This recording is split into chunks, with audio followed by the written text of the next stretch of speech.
Salutations, everybody. It is Matty here today with episode 281 of the H.A.M Radio Podcast. And it's me, Karak with ACG. And I'm Dustin with Colin's Last Stand and Handsome Phantom.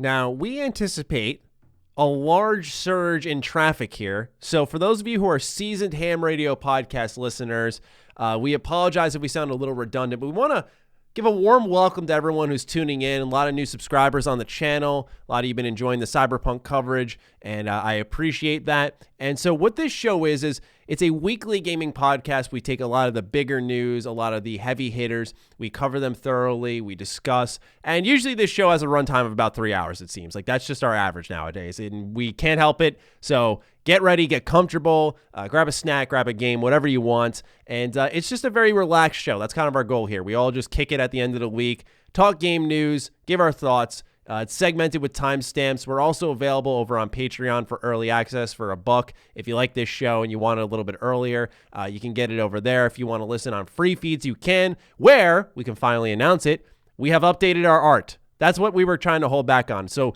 we want to start pushing you all to listen on Spotify or Google Play or iTunes or the Apple Podcast app, because finally we have art that matches with our show. We really didn't want to push it until we could do that. So it's a picture of me in the middle with Dustin to technically my right, but he's on the left in the photo, and Karak to my right. Karak's got a samurai outfit on.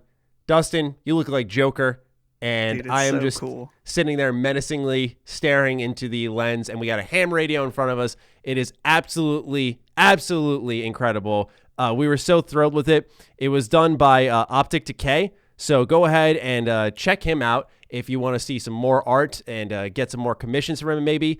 He does excellent work. He was very thorough with ours. He spent multiple weeks on it. He gave us a great rate, and I just want to thank him again for the incredible work he did for our show. So now we want to push our mobile side of things. We've seen a little surge in that, but we want to make sure that we know that you all know each and every week we're available over there. Leave us a review. It helps push our show a little bit more. It gets more people tuning in, giving our show a shot. So leave a 5-star review. Let us know what you think, even if it's a little meme. And we got a lot of memes, right? We got a lot to go over in this intro section. Normally we jump right into what we're playing for those who are new here, but just two things happened in the last week that we need to cover. Number one, we got to start off with the Ice Cube debacle because it leads into number two. Hold on. Before you get into what people said, I think we need to get the Karak challenge because he doesn't know about this situation. This is So true. we can get his take fresh. This is true. Okay, so we're going to get Karak's angle, then we'll catch them up, then we'll do a little bit of the takes on that issue, and then we'll lead it into step two. So, Okay. Karak, when you have some soda, how many ice cubes do you put in? Like, what? I drink it out of the can. Okay, so you go cold. Let's say you're pouring it into a cup. Do you do any ice cubes? I'm not a monster. I don't pour it into a cup. I haven't poured pop into a cup. Well, I did have some. No, never. Long story short, it doesn't matter when the last time I did it. No, I never have ice cubes. Using I like the warm correct pop term as well with pop. I like Thank warm you, pop, Karak. and I like it can be flat. A lot of people don't like flat, but to me, it's a little easier on the throat because really, like high carbonation can sometimes give me like a burn. Oh, really? Okay, so you've got this unique angle that you will drink soda flat without ice I'll shake cubes. it up. Yeah, one of my friends taught me that a couple years ago. He's like, dude, open it up, shake it, close it, open it up, shake it. I'm like, dude, you're a fucking madman. No one would do that. And he's like, trust me, it's easier to drink. And I was like, okay, I'll try it. And for pops you like the taste of, like love the taste of, that aren't about the acidic, like Pepsi, I don't like the taste of it. It's really acidic and I'm addicted to that. But like a normal good pop, it works. I don't know any other way to describe it. Like it makes it easier to drink. It's like it's almost just like a fruit juice or something. But yeah, I don't care about cold. Okay. So we got this angle here. What started all of this was last week. Dustin was discussing how many ice cubes he puts into his pop when he's pouring it into a cup. Did you say pop because you think it's called soda? Yeah, I mean, you guys are calling it pop. They're full of shit. Yeah, it's pop. It's pop. Yep. All right. Well, I'm probably going to slip and call it soda. Go ahead. I'm just joking. So what happened was Dustin has revealed he drops one single ice cube into his fucking drink. At least he did in video proof. There's video Only proof. if it's warm. That's a key point, Maddie. Because you wouldn't drop it in because it'll just water it down if you put too many in. No. Thank you. No. Thank you, Karen. Oh, that's Why not would you right. add water Maddie. to pop. That makes no sense. You're not watering it down. You're just icing it, man. Like, so when I pull it out of the fridge, that shit could be ice cold. I'm putting another ice cube in. It's a part of Really? a part of the package. Yeah. Gotcha. Why do you think, like, sometimes alcohol, they're like, let's stick a lime on the edge of the glass. I don't drink. The fuck does that do? Yeah, I barely do anyway. Remember. But So I wouldn't know that. But yeah, no, I get you. No, I don't put a lot of because I think it would water it down if you put too much in there. yeah. And so that leads us to some comments. It became such a point of debate God, that I it became a requested thing. everyone not to write in about the show, about what they thought of what we were doing, what kind of job we were doing. I said, if you're going to tap in, I want you to tap in on this Ice Cube debate. We'll start with gotcha. Schizo, a patron. He wrote in on our patron our patron Discord, which you can become a part of for $3 a month. He said, Dustin is definitely a maniac. Crushed ice in my soda all the way. Now, crushed ice, that means he's chewing it, right? Like, that's getting in his mouth. No, there's you can most nice fridges have them. Really? And it actually takes the square and it crushes it into like you said, crushed ice. There's really no other term for it, but it's almost like a slush. But when that kind of, I don't want to say meltdown is not the right term. But Yeah, when it does that- exactly what the ice cube does, you fucking weirdo. I just They said, both wouldn't melt. have it It quicker? doesn't- What do you Wouldn't it have think? it Do you think quicker the 'cause ice it's smaller? cube just stops it from fucking melting? All right, I got to get back to roasting Dustin. I need to take the heat off of myself and put it No, on you've Dustin. already lost, Maddie. No. There is no roasting No. at this point. You are outnumbered. Well, I'm getting a lot of angles from our audience. So I dipped into our comments as well as a patron message I received. So Cameron Hill messages me, says, Maddie, how dare you put ice in a cold drink? This is an unprecedented amount of disrespect to refrigerators across the world. In a global pandemic, the last thing we need is watered down soda. I'll be putting in a written warning on your personal file. Any further watered down drinks will result in being canceled. All seriousness, putting ice in a cold drink is too squirrely for my blood. So, yeah, I'm trying to bounce this back on Dustin, though. But I have to be fair. Taj24 wrote a comment. I always ask for no ice in my drink, especially a fountain drink that's cold from the machine, because it waters the drink down and you actually get less beverage since it's taking up room with the ice. Bro. Sounds like you're fucked, Maddie. Dude, this is incredible. X82, Big Blue 82X wrote in. Agree with Dustin. No ice cubes in my soda. Waters that shit down. You guys have the most sensitive tongues of all time. You guys have the most sensitive tongues of all time. But okay, Day Delayed comes in with a save. Bruh, both of you have strange ice rituals. Dustin pulls a SpongeBob April Fool's with one ice cube in his drink. I didn't even think of that. And Maddie goes all Mr. Freeze on his soda. One ice cube. Also, imagine being a Pepsi man, Maddie. Now, see, Day Delayed didn't share what his ice cube ritual was.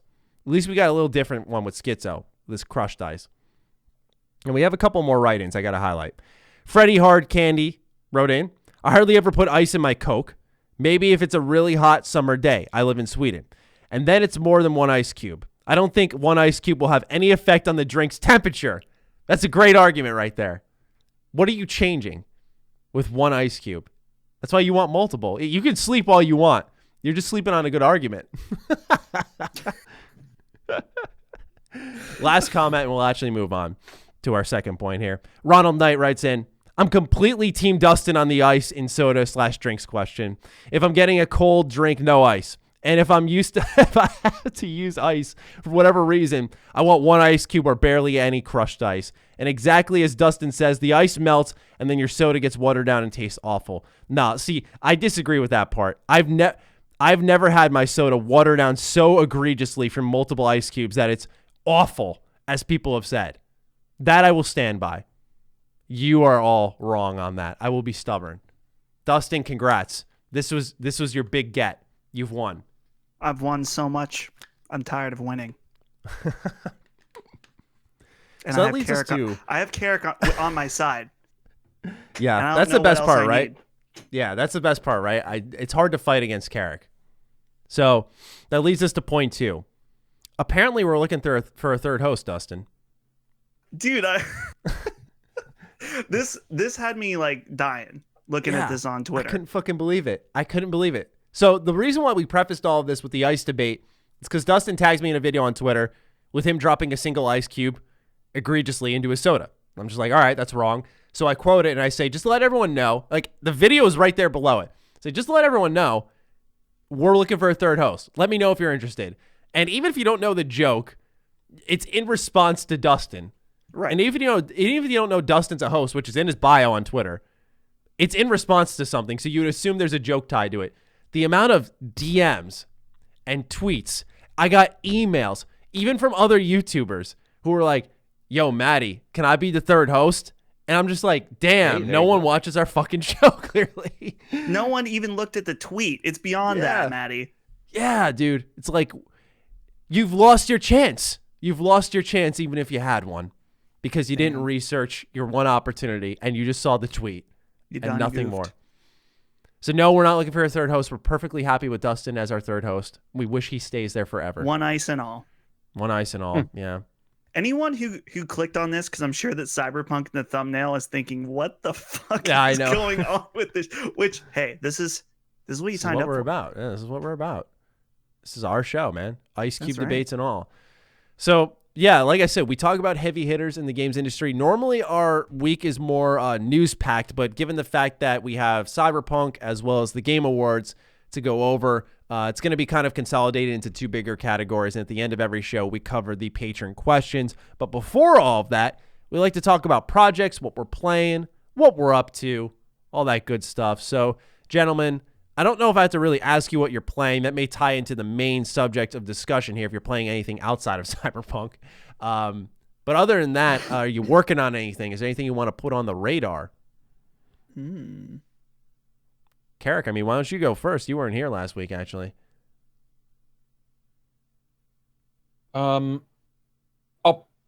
Yeah, I don't really have any. I mean, the Cyberpunk review at some point, if I can force myself to keep playing it right now. Oh boy. We're doing a bunch of D&D stuff. I saw you launched a new show. Podcast.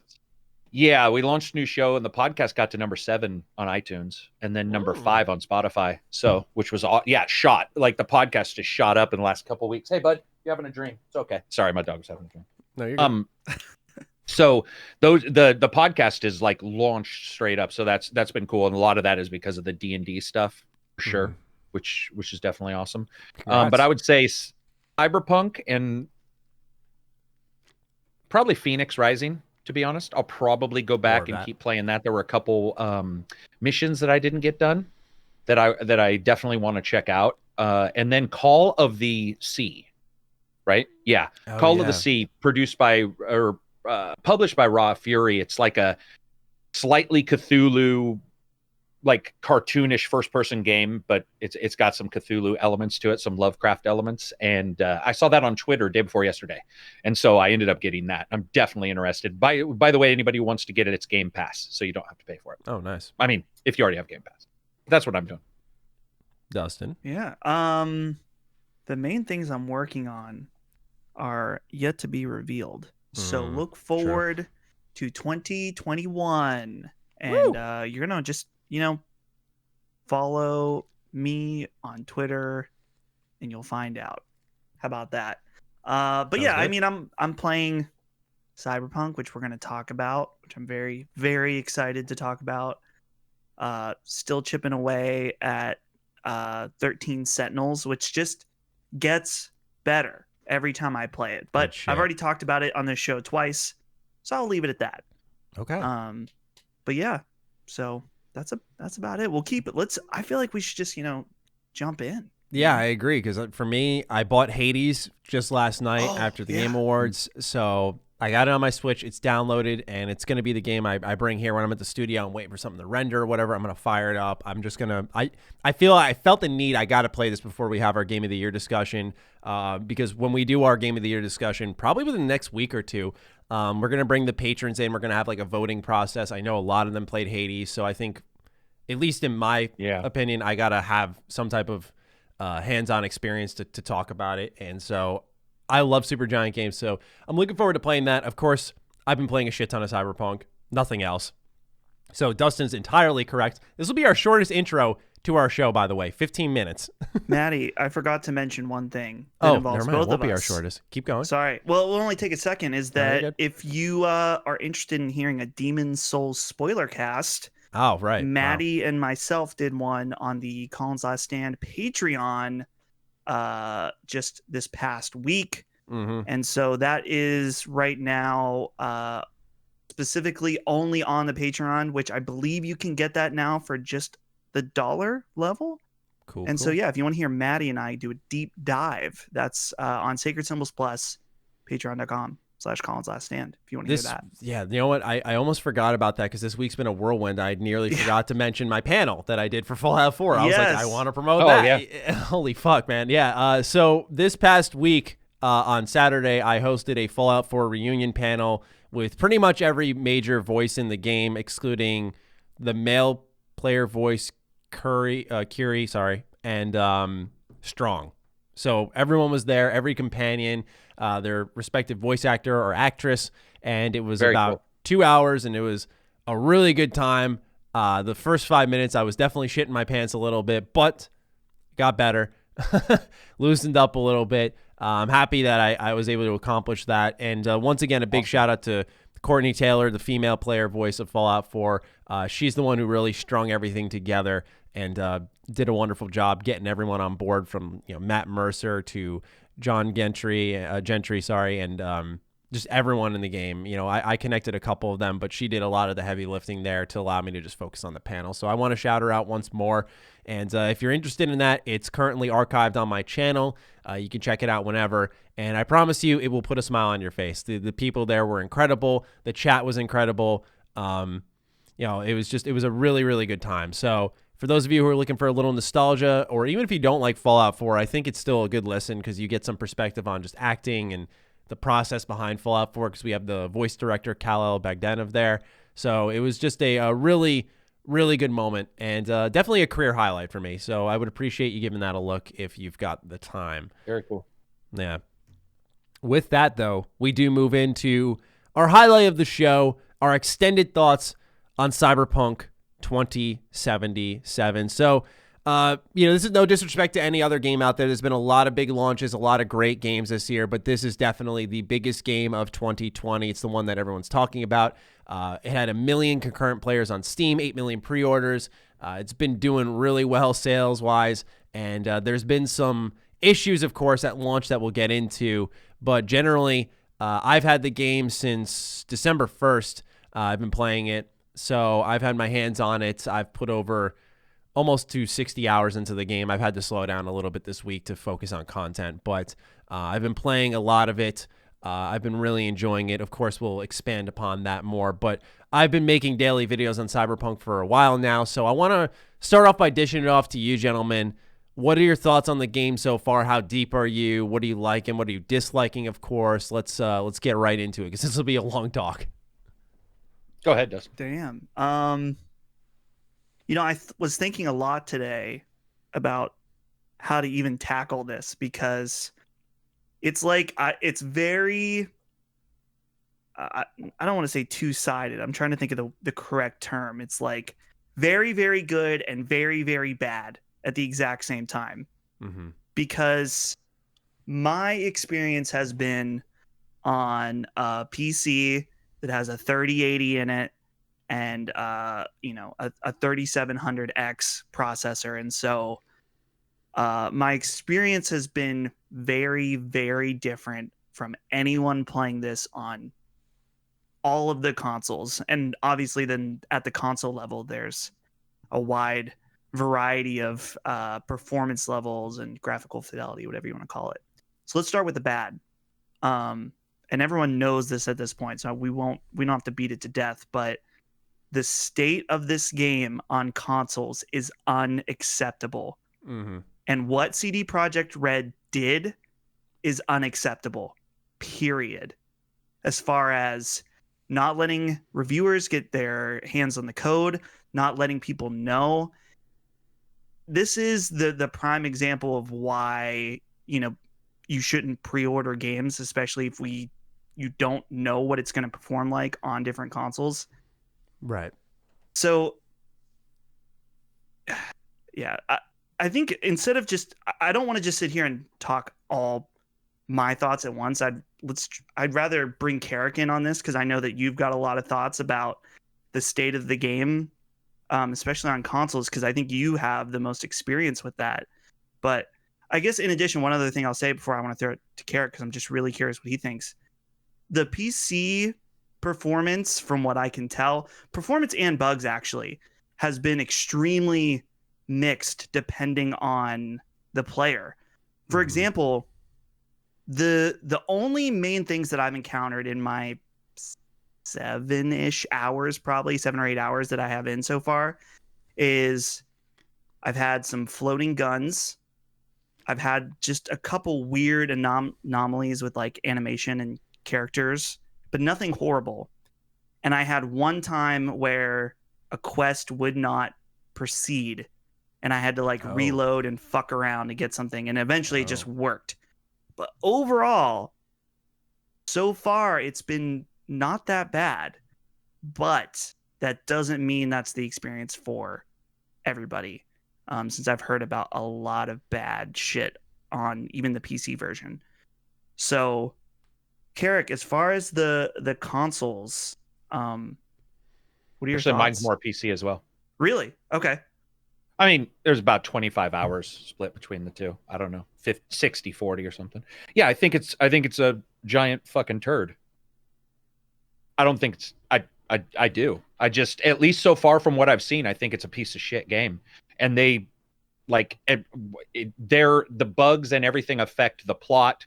They affect the curve of enjoyment. It's a disaster, man. It's fucking piece of shit. I have 25 hours and all it is bugs. And I'm not saying that you didn't have them or what, but every person, and we did this yesterday, I actually paid people to go watch streams.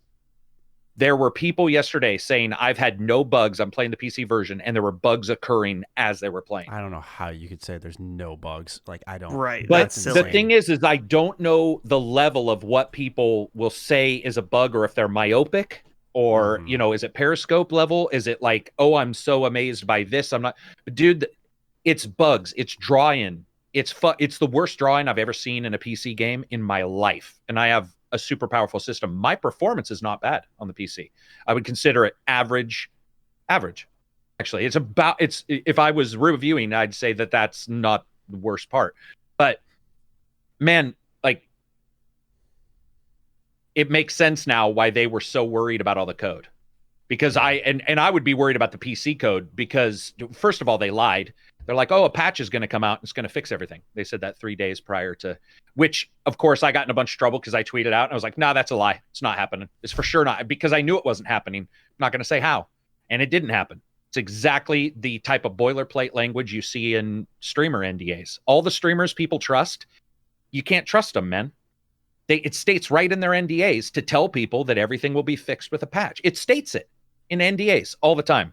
And I've talked about this for 3 years. And what happens? People get on Twitter and their exact words are the boilerplate language I've talked about for years, which is, oh, no, a patch is coming. Oh, no, we've got a patch for that.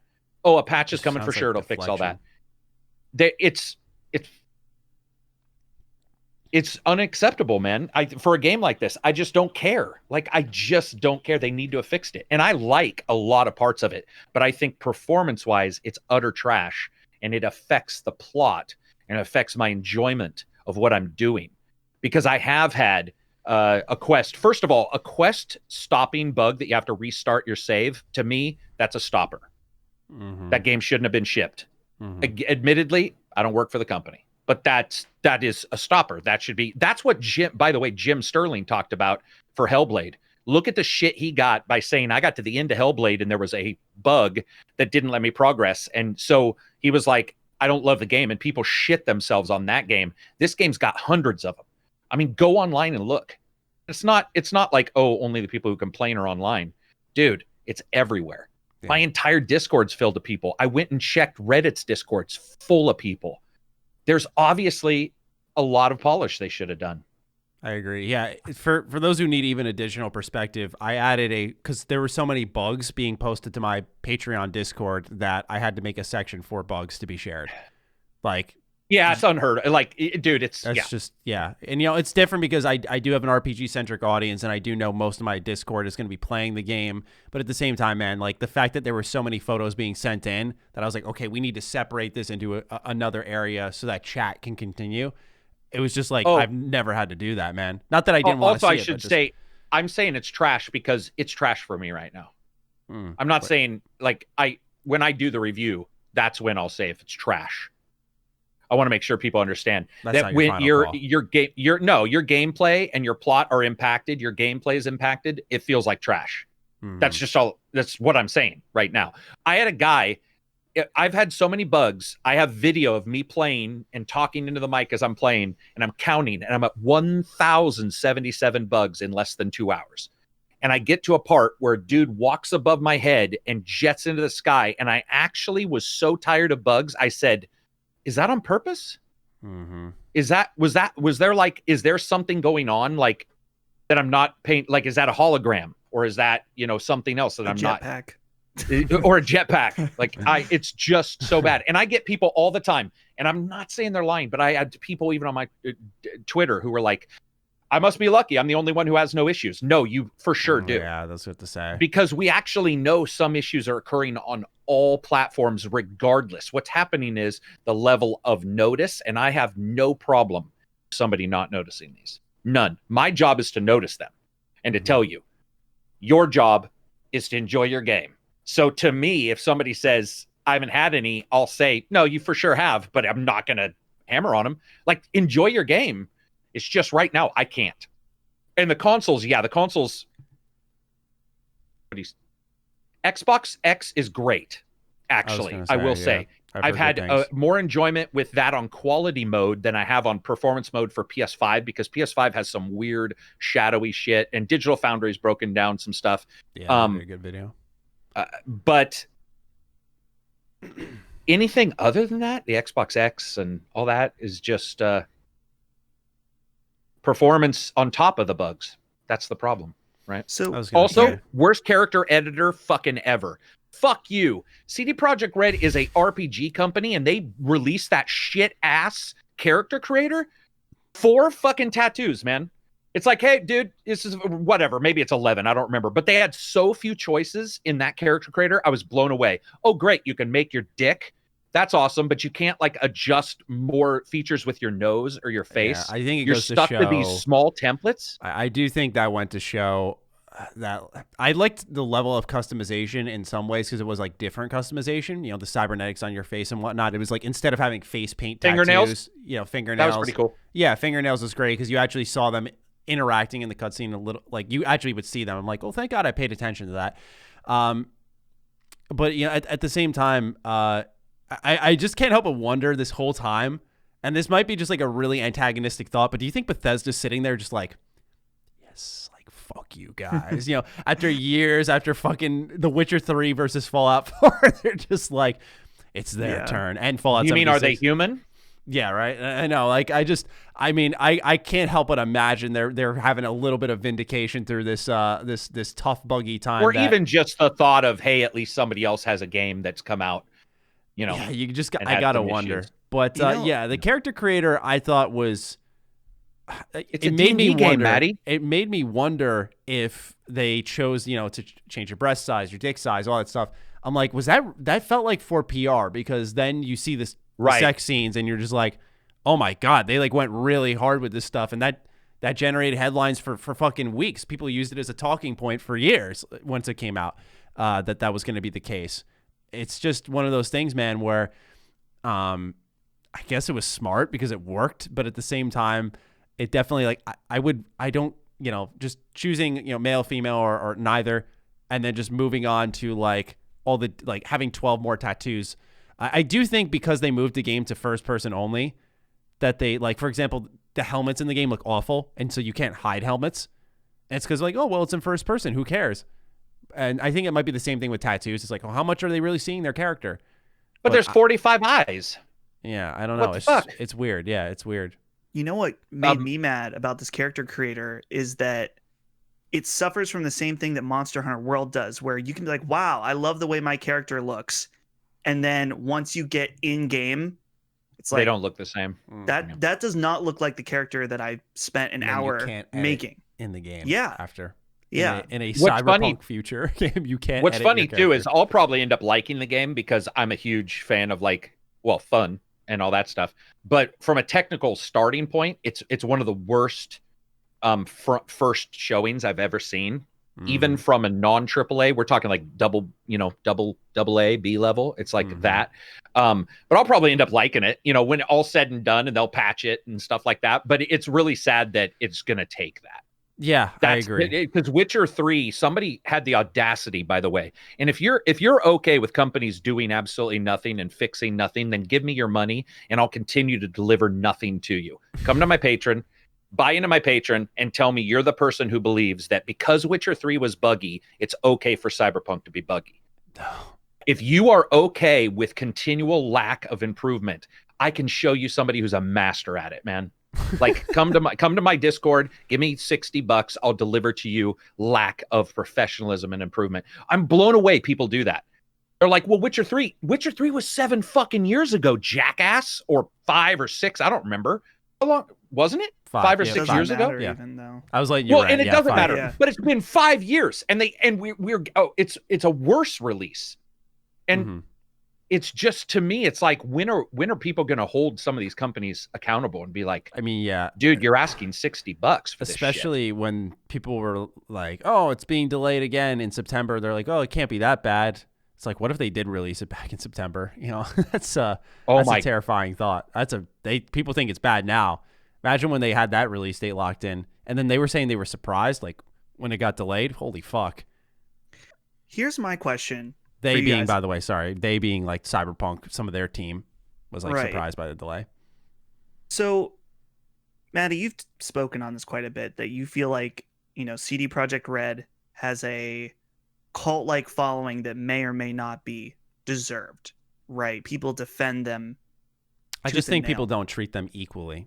And Right. I think they've earned their goodwill, but people don't give them, like, right now, if this was Bethesda, Right. Bethesda, Activision, EA, oh man, I would love to see this. my point, you said goodwill, and I think that's the key of the whole point right now that I'm thinking of, is that this is a company that earned so much goodwill for over the years since Witcher 3, right? And it became almost like a meme at some point, where it was people online where, like, you see like the stupid stuff that people post to be like, Witcher 3, day one, no DLC, or free DLC for however many weeks, no microtransactions, blah blah blah. Like it became like the this side by side thing where they just compare. Yeah. So it's my question though, despite all of that, is that CD Projekt Red knew that this was going to be bad, right? They knew that these PS4 and Xbox One versions were in a horrible state. They did what they could to delay, right? And at some point, well, first of all, months ago, they probably were thinking about the question on whether or not this game should even have been released on those consoles, right? Surely there was a conversation, should we make this a next-gen only game, right? Right. And they decided that, I don't know whether it was just, I'm guessing it's money, because that's always the answer. I was going to say. We stand to lose too much money. Okay. So that's the first, ding for me. The second thing, though, is that they tried to hide it in a really scummy way, in my opinion. And it's funny now because as soon as the game came out, they were bragging about their level of pre-orders. And I'm like, I get it that you want to brag about that, but you've also pre-sold people this game that's fucking broken. Millions of people are going to play this game on a base PS4 or the original Xbox One or the Xbox One S, and they're going to have a horrible experience. So I feel like CD Projekt Red took the money in this situation, and, they can brag about those numbers. And I think it's only going to get worse, that goodwill that they gained, it's not going to last. Well, because that's the thing. They went against what gained them so much ground, right, when they did that, right? I think they hit a crossroads there. And to add a little more information to what you were mentioning, a couple of things. Obviously, 150 million consoles between PS4 and base Xbox One still exist. I think it's in the 160 million area. That's a lot of money to leave on the table. Number two, they were already accepting pre-orders, so to randomly cancel it, I don't know if they could even have done that. Three, they confirmed that they already made all of their money back on development. Now, I'm sure that would have happened regardless if they did next-gen only and PC only, because half their pre-orders came through PC. But still, I think it would have taken longer. Now they're just making raw profit for everything afterwards. So, you know, when I look at it, yeah, I think they made the decision after all these delays and all this turmoil, to say the least, that it would be smarter as a business to just go forth, you know, eat the punch and just release this thing and fix it later. I do agree, but I will say that there have been rumors, and this is something that I said in a couple of the news videos I've done, is that while I'm harping on them, there is a chance that they have, whether it be TV shows, movies, pen and paper, already in the works. And Mike Pondsmith, the guy who made it and all that stuff, he's got his D&D paperwork stuff being created for it as well. Right. There may be a point too where they couldn't push it off without. So, like, let's say there's a movie or let's say there's a TV show tie-in. They can, so that you still have to now do the 2 weeks where everybody has to quarantine for the 2 weeks. Then you have your recording time and then another quarantine for them to return home. And I do know that most studios now are doing that section thing where they're like, this show will be recorded in this time frame. This show, and even if you do 50 like episodes, they're now grabbing everything and condensing it. So there's a possibility something beyond what any of us know is going on. But I will say that those the base console versions could be made to run completely fine. You just have to adjust resolution and all that stuff. And that what I'm seeing on the PC with the 2080 Ti and the 3080 with the draw-in isn't related to base consoles at all. So the base console was what it was created on. Remembering that it was created years ago prior to either one of the major companies sending them platforms to build on, including the Pro, by the way, the X and the Pro when they first started, producing this. But what makes me wonder what's going on is it possible that they did adjust something? And that's why we heard 2 years ago that somebody said they just now started production, even though technically it should have been in production for 2 years. So yeah. I'm wondering if they went base console PC, the new consoles, the idea of the new consoles, which, by the way, CPU, if you know how FPS is delivered, CPU is usually FPS, resolution is usually GPU. Is it a possibility that whatever they decided to do, they saw the new CPUs, which are monsters in the consoles. Those are actually monster CPUs. Perhaps they did change some stuff. Because, dude, we heard leaks and rumors, by the way, which most have turned out correct. So I have to believe the others. If you believe the rumors that have turned out correct, then you have to believe the others, which is that they didn't start production or they redid production about 2 years ago. So maybe there was something there, there was a little bit more basic console. One of the common misconceptions with this game too is a lot of people go, I waited 8 years for this thing, or like it's been in development for 8 years, and I'm just like, it got announced then, but the shit didn't really try to enter any type of full production until 2016 when Blood and Wine was not done. Later, right? Because am I wrong? I thought there was a rumor from a dev or a artist who said, dude, we have been sitting here doing nothing because the guys can't decide what type of game they want to make. I am absolutely sure I saw. I'm not saying you're wrong. I'm just saying to add on to that. Yeah. Like a lot of people think it's been this almost 10-year development cycle, and it's like, no, it's been like 4. It's been a normal dev cycle. I do want to make sure people understand. Again, I'm looking at stuff technically at first.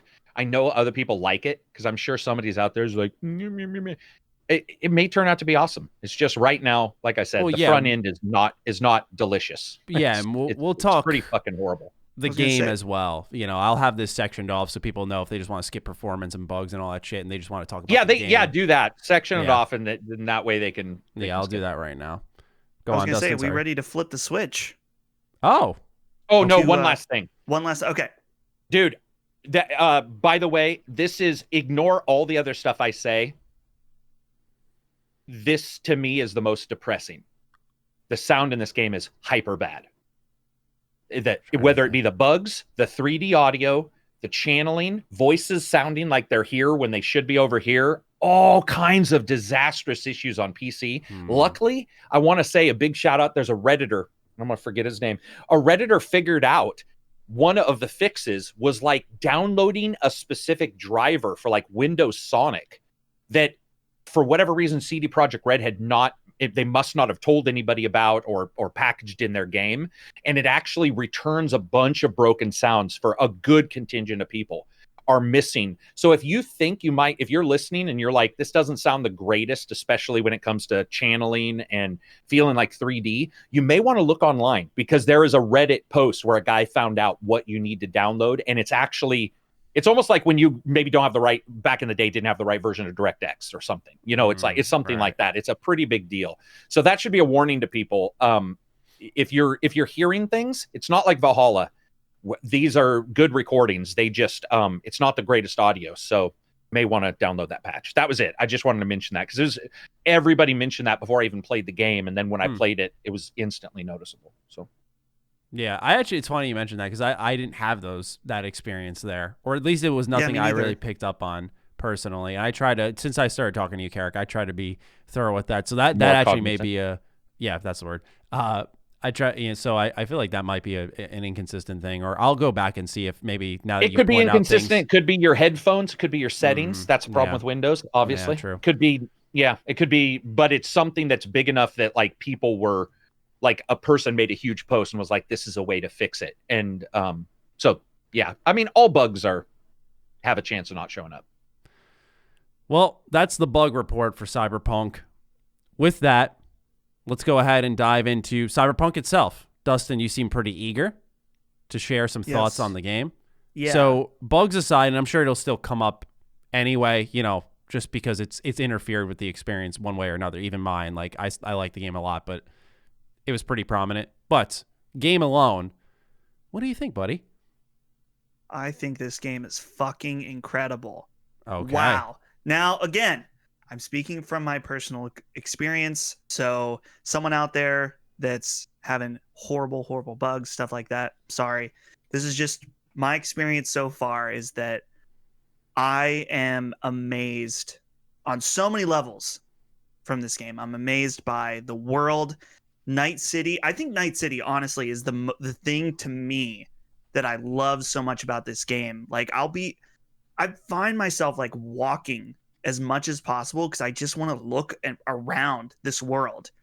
Specifically, what's so impressive is that how layered it is. I feel like it's just like layers and layers, and the amount of scale in the world too is just so cool. And I don't know, I guess would be the like volumetric lighting, especially at nighttime, the way that the city lights light up the world, and there's like this thick fog and this glow with the different neons. It's like so cool. And I'm a huge fan of different cyberpunk aesthetic or media, as far as like Ghost in the Shell and Blade Runner and stuff like that. And so this really does, this world feels like the cyberpunk video game world that I've always wanted to explore.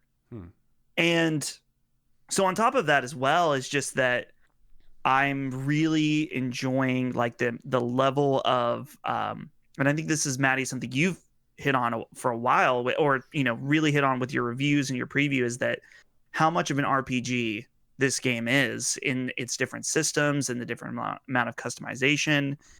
And so I've really been enjoying, like, sometimes I'll play an RPG like this and I will just be like, okay, this is where I want to focus in. I'll just forget about everything else, or I won't think about it too much, because sometimes you can just kind of like hone in on one specific style of play or something. But right. I feel like I've really tried to go in depth and learn about the different systems of the game.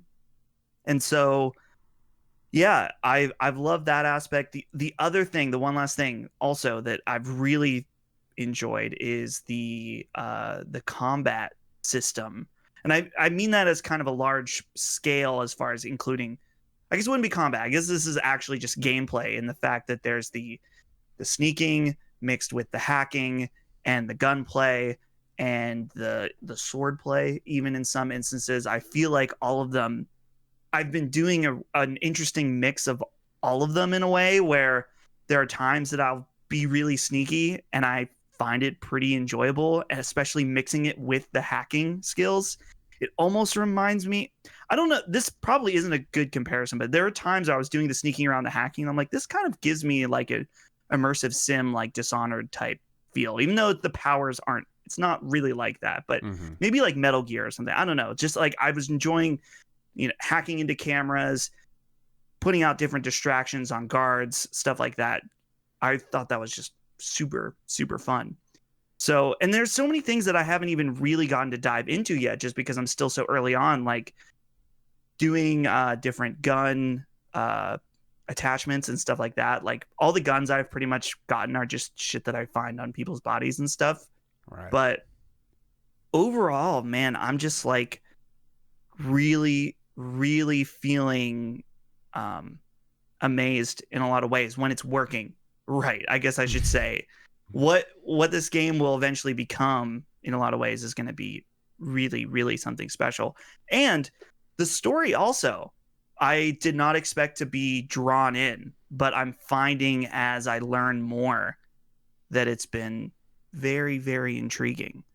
So, Maddie, I think I told you this when we talked last, is that I like started listening to your impressions and review, and then I ended up turning them off because I was like, I'm just gonna experience this for myself. So I'm curious if you and I kind of, I think you said you thought it was like one of the best RPGs.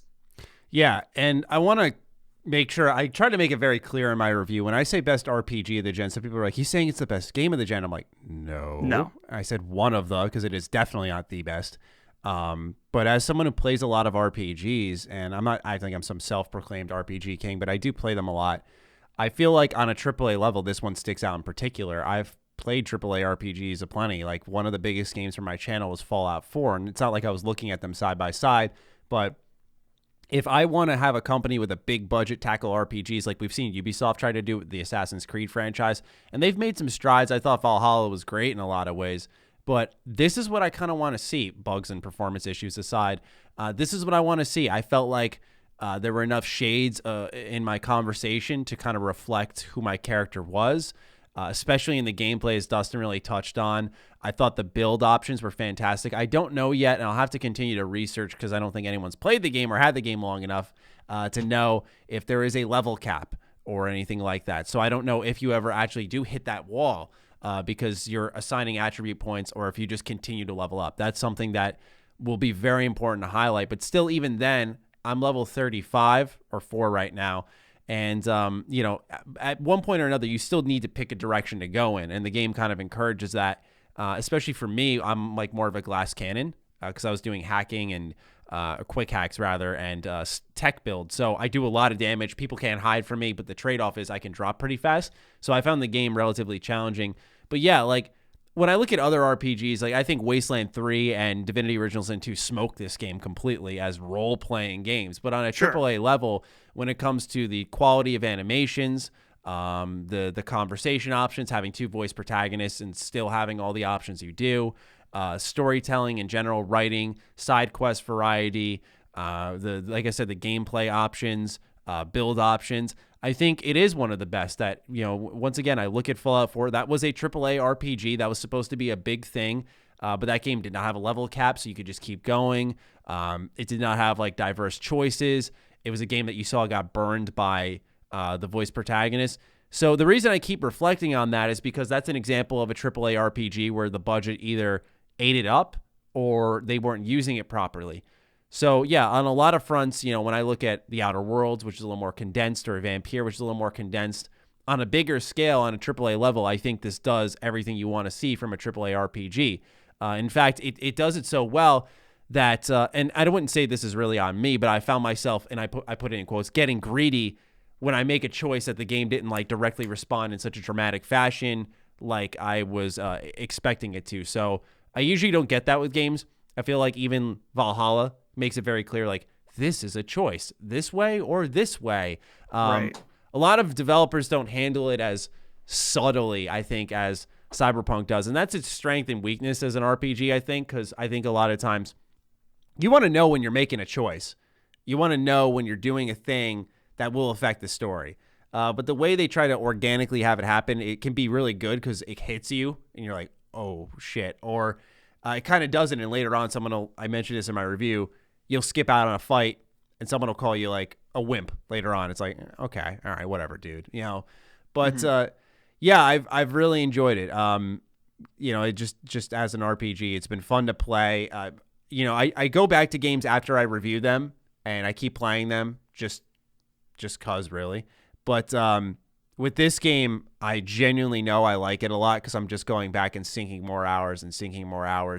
Like I said, it's been kind of tough this week, but even every night almost, I've gone back to this game for 2 hours minimum. And so it's just one of those things where I think it's just a really fun game to play at minimum. Even if the AI sometimes is really wonky, it's nice to just like feel the power of assigning a suicide quick hack and watching me from a mile away just to have someone blow their brains out and then short-circuiting someone else and just everyone in the room's gone. Like, it's just cool. It's like this game's form of magic. So I've enjoyed it a lot personally. But Karak, I'm gonna dish it off to you, man. You said you might end up liking it. What have you enjoyed about Cyberpunk? When you can enjoy something.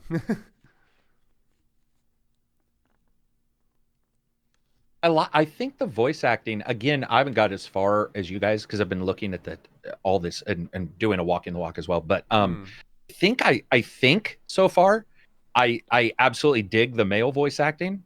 I think because I haven't got a super long ways into it, but I actually really like it. That could fall apart. I don't know if it does. I definitely like that. I will say that as somebody who also likes Cyberpunk, but I would say probably more in the narrative than in anime. So like Dustin was saying, he wasn't saying only anime, but he brought up like, Ghost in the Shell, stuff like that. I definitely like it, but I'm more Altered Carbon or Snow Crash. And I would say I haven't felt that yet, even though I love Cyberpunk. So that's what I'm waiting for, if that makes sense. That's what I'm hoping for, and I assume will happen. Because Pondsmith was, helped create this. So at some point that will, like, I'm sure that will happen, regardless of tech issues. Because, dude, I liked Alpha Protocol. Fuck. If I can like Alpha Protocol, I can like anything. Because that game was just one big bug mess. I wouldn't have told other people to buy it, by the way. That's the difference. But yeah, I've liked... In fact, I really like his voice acting. There was a part... It's actually early on. Oh, you know who I didn't like, though? His assistant. Fucking punch that guy in the face. I did like, eavesdropping on people. I waited. So in Corpo, you can start and there you get your job and the guy talks. And I would say this is far more Deus Ex than it is GTA. Like, that's what I've already told people. It's like, this game is way more on the Deus Ex side with an open world, or weirdly open world than it is a GTA kind of game. And I sat there and listened to him, and he went on for a little bit and then started repeating himself. Nothing above or beyond or anything, but I liked that. I thought all that stuff was good. I will say that graphically, it's more barren than I thought it was going to be. And I know Digital Foundry and I have a tendency to disagree a lot of times on, like, they sort of just like when things are thrown everywhere and they're like, there's a bunch of debris, it looks cool. And I'm like, nah, it needs to look like lived in. Like, I want things to sort of make sense in steps, and I haven't seen that as much. I like the way the guy. See, the problem is I'm all right now. I'm just noticing everything that's half there. So, like, I love the NPCs that walk around, but they do nothing. Yeah, and so thousands of routines. Yeah, and so I do this thing where I'm like, oh man, because I do the walking the walks, so that's going to be what I. And so I sort of like, oh, can I follow them? And you can hate Legion if you want, but go watch AI on Games. Watch his video on Legion that he put up the day before yesterday. That shit's mind blowing. Even if you don't like the game, how those guys do shit. They mourn their dead in that game. So if you kill somebody, the husband or wife will mourn the person you killed. And I talk about that in the review. There's crazy stuff. So in this one, I wanted to follow him and have him do stuff. But on the other hand, this game's got something that I thought was pretty cool. The shit ass way they all dress. I know that sounds weird, but especially there's no 1980s anymore, right? That fashion sense is gone. 1990s fashion sense, grunge is gone. And we're currently in that right now where you can sort of dress the way you want, right? I mean, I would say overall, it's no longer, you can't have tattoos or anything. And in 2077, it'll be even farther. And when I jumped into that game and started walking down the street, I'm like, the fuck, man. Like, I had no clue. It almost makes your brain rewire, because you're like, who do I worry about? Because in like a GTA, you sort of know where you are. And in that game, I was seeing people wearing some weird shit. And I was like, you know, like, are they a gang? Are they part of a gang? You know, like, what do I worry about? I really dug the way they sort of had that eclectically built out. And it didn't feel like you got a bunch of copies, because that can happen a lot of times where it just feels like the same drone walks past you. You know, and it did happen, but not too much. I'm sure it's happened to me more than once, but I've only seen it once. Like, seen which one? The drone, the repeat, two of the same character model walking in my direction. It's probably And I mean, that could happen. We've all worn the same shirt. By the way, I do want to say that it's white Sith, gray Sith, and black Sith. If you look at the color schemes we all chose, you could say Jedi, but look at the color schemes we all chose. Like, Matty's super white, and all of the stuff he's chosen. Yeah, I would say, I would say Dustin isn't all black because he's wearing a gray, but then all my stuff is gray. We're like the Jedi Council. I have a trick up my sleeve though, Karak, and it goes into my next question. You can adjust your lights? No. Question is, what did you guys think about Keanu Reeves in the game? Oh my God. Oh, I kind of hate that. I have a story about this. Okay, we'll go to that. We'll go to that in a second. Anyway, good stuff. I will say shooting feels... Just moves right on. Damn. Yeah, because that might turn bad, but shooting and combat and stuff has felt okay. I did know, somebody told me this, and I don't know if this is true because I haven't really got to this point. Actually, multiple people have told me that the game does have a tendency at certain points to lock you into battle types or fights, particular fights, that if you are built for one spec, they feel oddly broken. And I don't know if that's okay to me. Like, if I bring a sniper to a fucking knife fight, right, and I miss the shot, I'm going to get my ass kicked. So I'm okay with that. But the way they were bringing it up, it sounded like there might be some oddities in some of the boss setups or fight setups. Maybe there's some special fights that I don't know about because I haven't got that far. But that's the one thing I'll look out for is, like, you know, builds and, you know, if you can feel locked out of something, which I'm okay too. I don't know about you guys. And I remember we argued with Rob about this. Well, I did. I like a broken game. I'll admit that. I like a game that'll just be like, dude, you picked guns. This is a sword fight, bitch. You lose. So I also will have to see how it plays out. But is that a real experience? Because it was Silver telling me this, and he can be anal, really anal on some of the stuff that he likes or dislikes. But would you say there were some battles that like felt a little odd depending on your makeup? No, I don't want to spoil any bosses, but for me, I felt like, you know, because originally I didn't really settle into that tech build. Like, I had a silenced assault rifle, I had a normal handgun. You were switching it up a little bit. Yeah, so you know, I felt like whatever boss I was facing, it kind of respected it. I will say, if you're using swords, and now I'm not doing a full body build, so I could be wrong here, but at least for me, when I was using swords, you know, I felt like my character was getting its ass kicked, but I didn't focus on health at all. I was like, fuck health. I said, I'm going all tech weapons, all armor, and I'm gonna roll with the punches, and hopefully I can live. And that's kind of what my character is. It's like a glass cannon. So I could be wrong, but I guess that's the only thing I could say is there are some pretty... Mouse and keyboard, Matty? Controller. I played on PC. Okay. Yeah, controller. So just so you know, mouse and keyboard doesn't have the ability to walk.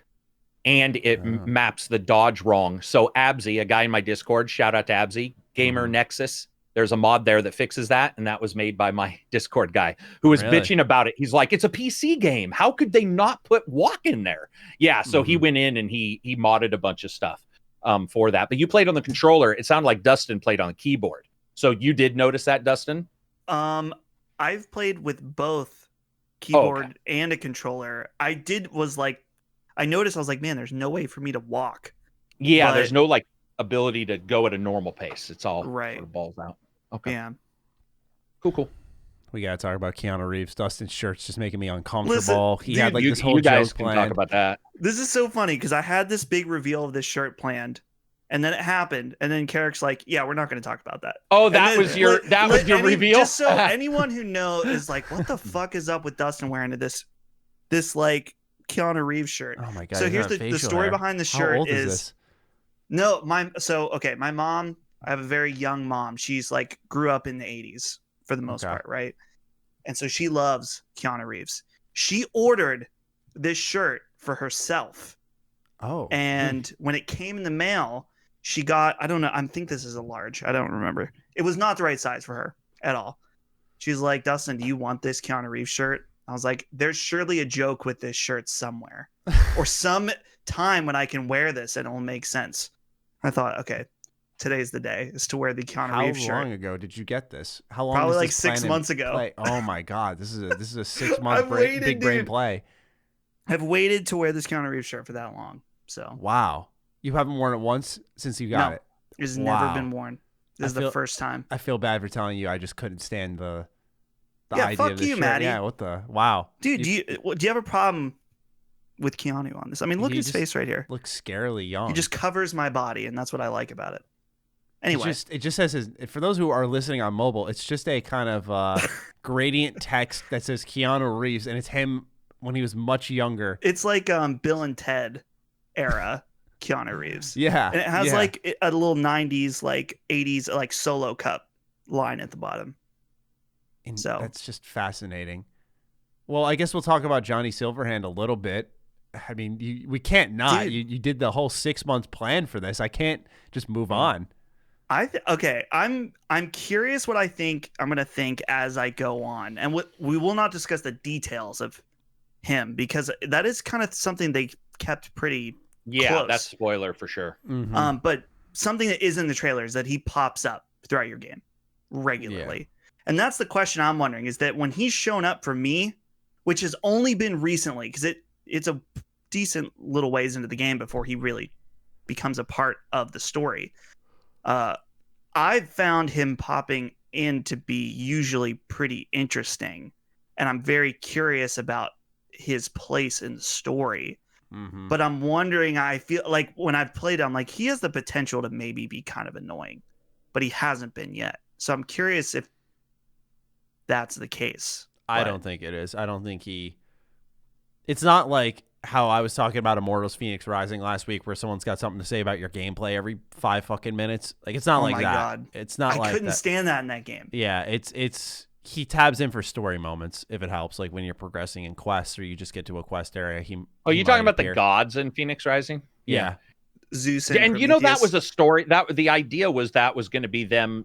The entire thing is unreliable narrator. Like, obviously that's the plot they went with. But yeah, even I found that weird. I was just like, shut up. Because it was charming at first, right? The first couple hours, you kind of like it. A lot of things are charming at first. Yeah, and then it just wears off, man. And so I don't think weird. I don't think Keanu Reeves produced that effect for the story. Like, I don't think he appears, and that was a smart choice. You know, I don't think he's in your face too much. And I wonder if it's because it's Keanu Reeves and he probably charged them an arm and a leg. They were like, okay, we got to be smart with when he's there. You don't think? I mean, he's got a lot of lines. Where even like, wasn't it when he did The Matrix, like he gave most of his salary to the production crew? Yeah, he's done that many times. I'm sure that give he was them fair. all away, but yeah, I'm sure it's fair. He what I do appreciate though is that I like that, and I knew this before going in, but I'm glad that he's not a cameo or a quest, right? He's like in this game. Yes. Which is cool. And that's the thing is that I think, and we've kind of talked about the intersection of Hollywood and gaming, right? And I think it's usually done in a way that's mostly stupid, but I feel like having him in it is actually pretty cool in the way they did it. And I think he's good in it. Feels natural in it. Yeah, I was going to say it is hard to imagine anyone else doing it. And the reason I say that is because I don't think Keanu Reeves is known as like a amazing actor, right? Like John Wick. Yeah, I was going to say, I don't think John Wick's like he's a great actor. Like, I think it's more like, fun action. But his kind of steely, dry approach really works for a character like Johnny Silverhand. I don't want to talk too much about Johnny as a character, of course, just because I feel like that does reveal things. But to put it lightly, he's kind of an asshole. And I just feel like Keanu's very disconnected, almost performance, and very straightforward tone works really well for this character. I felt like it was a good casting call. Because at first you look at it and you go, oh, you just kind of like COD campaigns where you just see the big Hollywood stars come in and you're like, oh, publicity. And I'm sure that was part of it. But it's hard to imagine him with any other voice, really.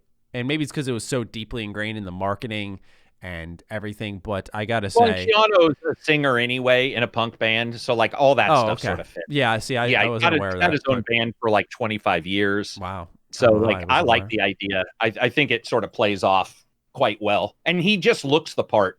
Like if you saw that guy and like that, sometimes you'll get that character who doesn't look like their part or whatever. Mm-hmm. He looks and sounds like that part. Yeah, exactly. It was just a good fit. It was a good fit, and at first I will admit there is some shit that Keanu has to say that you will hear that is kind of fucking bonkers. You're just like.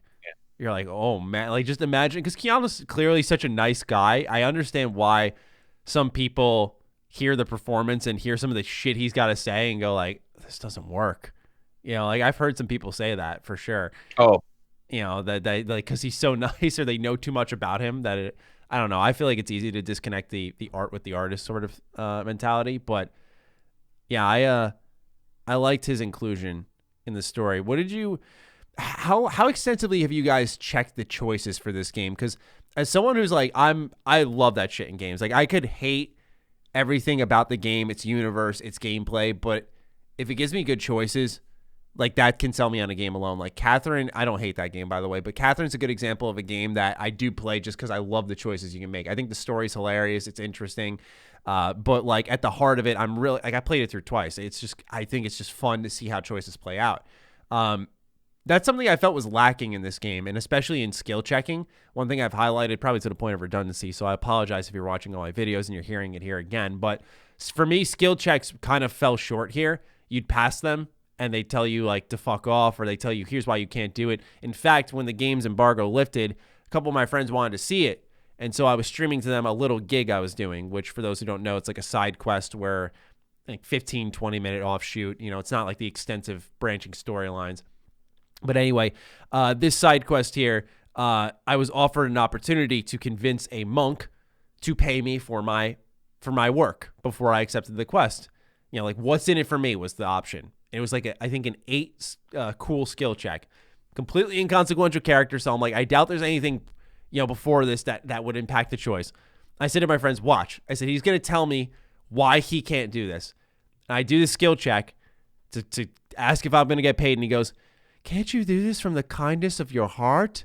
Where's the gratitude in this? I can only offer you gratitude. I'm just like, this is what I fucking mean. I said, this game is littered with that shit all over the place, and I can't stand it. So, am I crazy? Have you guys had this experience? Do you even care or pay attention to this shit? I haven't got far enough. I will care if that pops up. It does, man. At least for me, I can name 3-4 distinct times where I've seen it pop up, and they just tell you no. And it's like, don't put it there then. Right. I really haven't noticed much of that either. As far as like the only skill checks that I've really noticed, there's like, you can only open this door if you have this tech skill. Yeah. So as far as conversation, I have noticed that like you'll get the path specific options. Skill. Yeah. Yeah. Which to me, I haven't noticed. It's like, oh, because I chose this path, I'm able to do this. Mm-hmm. It's usually just been like some non-consequential piece of dialogue.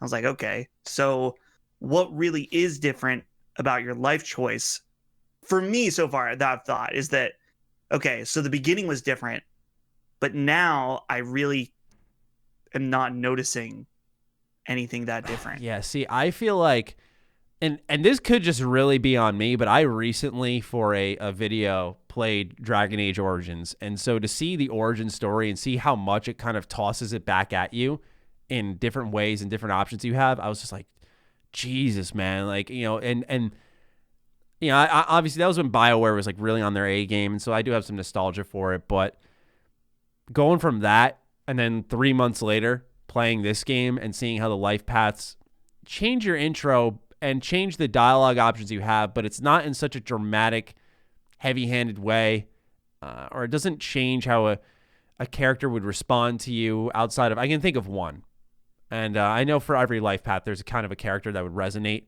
with that, but more so what I mean is like a choice that opens up a whole new branch, something like that. I was very disappointed with that, and I imagine when they do expansions and DLC, this is something that we will see iterated upon and probably fixed for the most part, just because it's a smaller scope. This game is huge. So part of me feels foolish for saying I should expect all of this, but at the same time, they market it as that. I think when it comes to an RPG with this game, it's more along the lines of an RPG for its gameplay.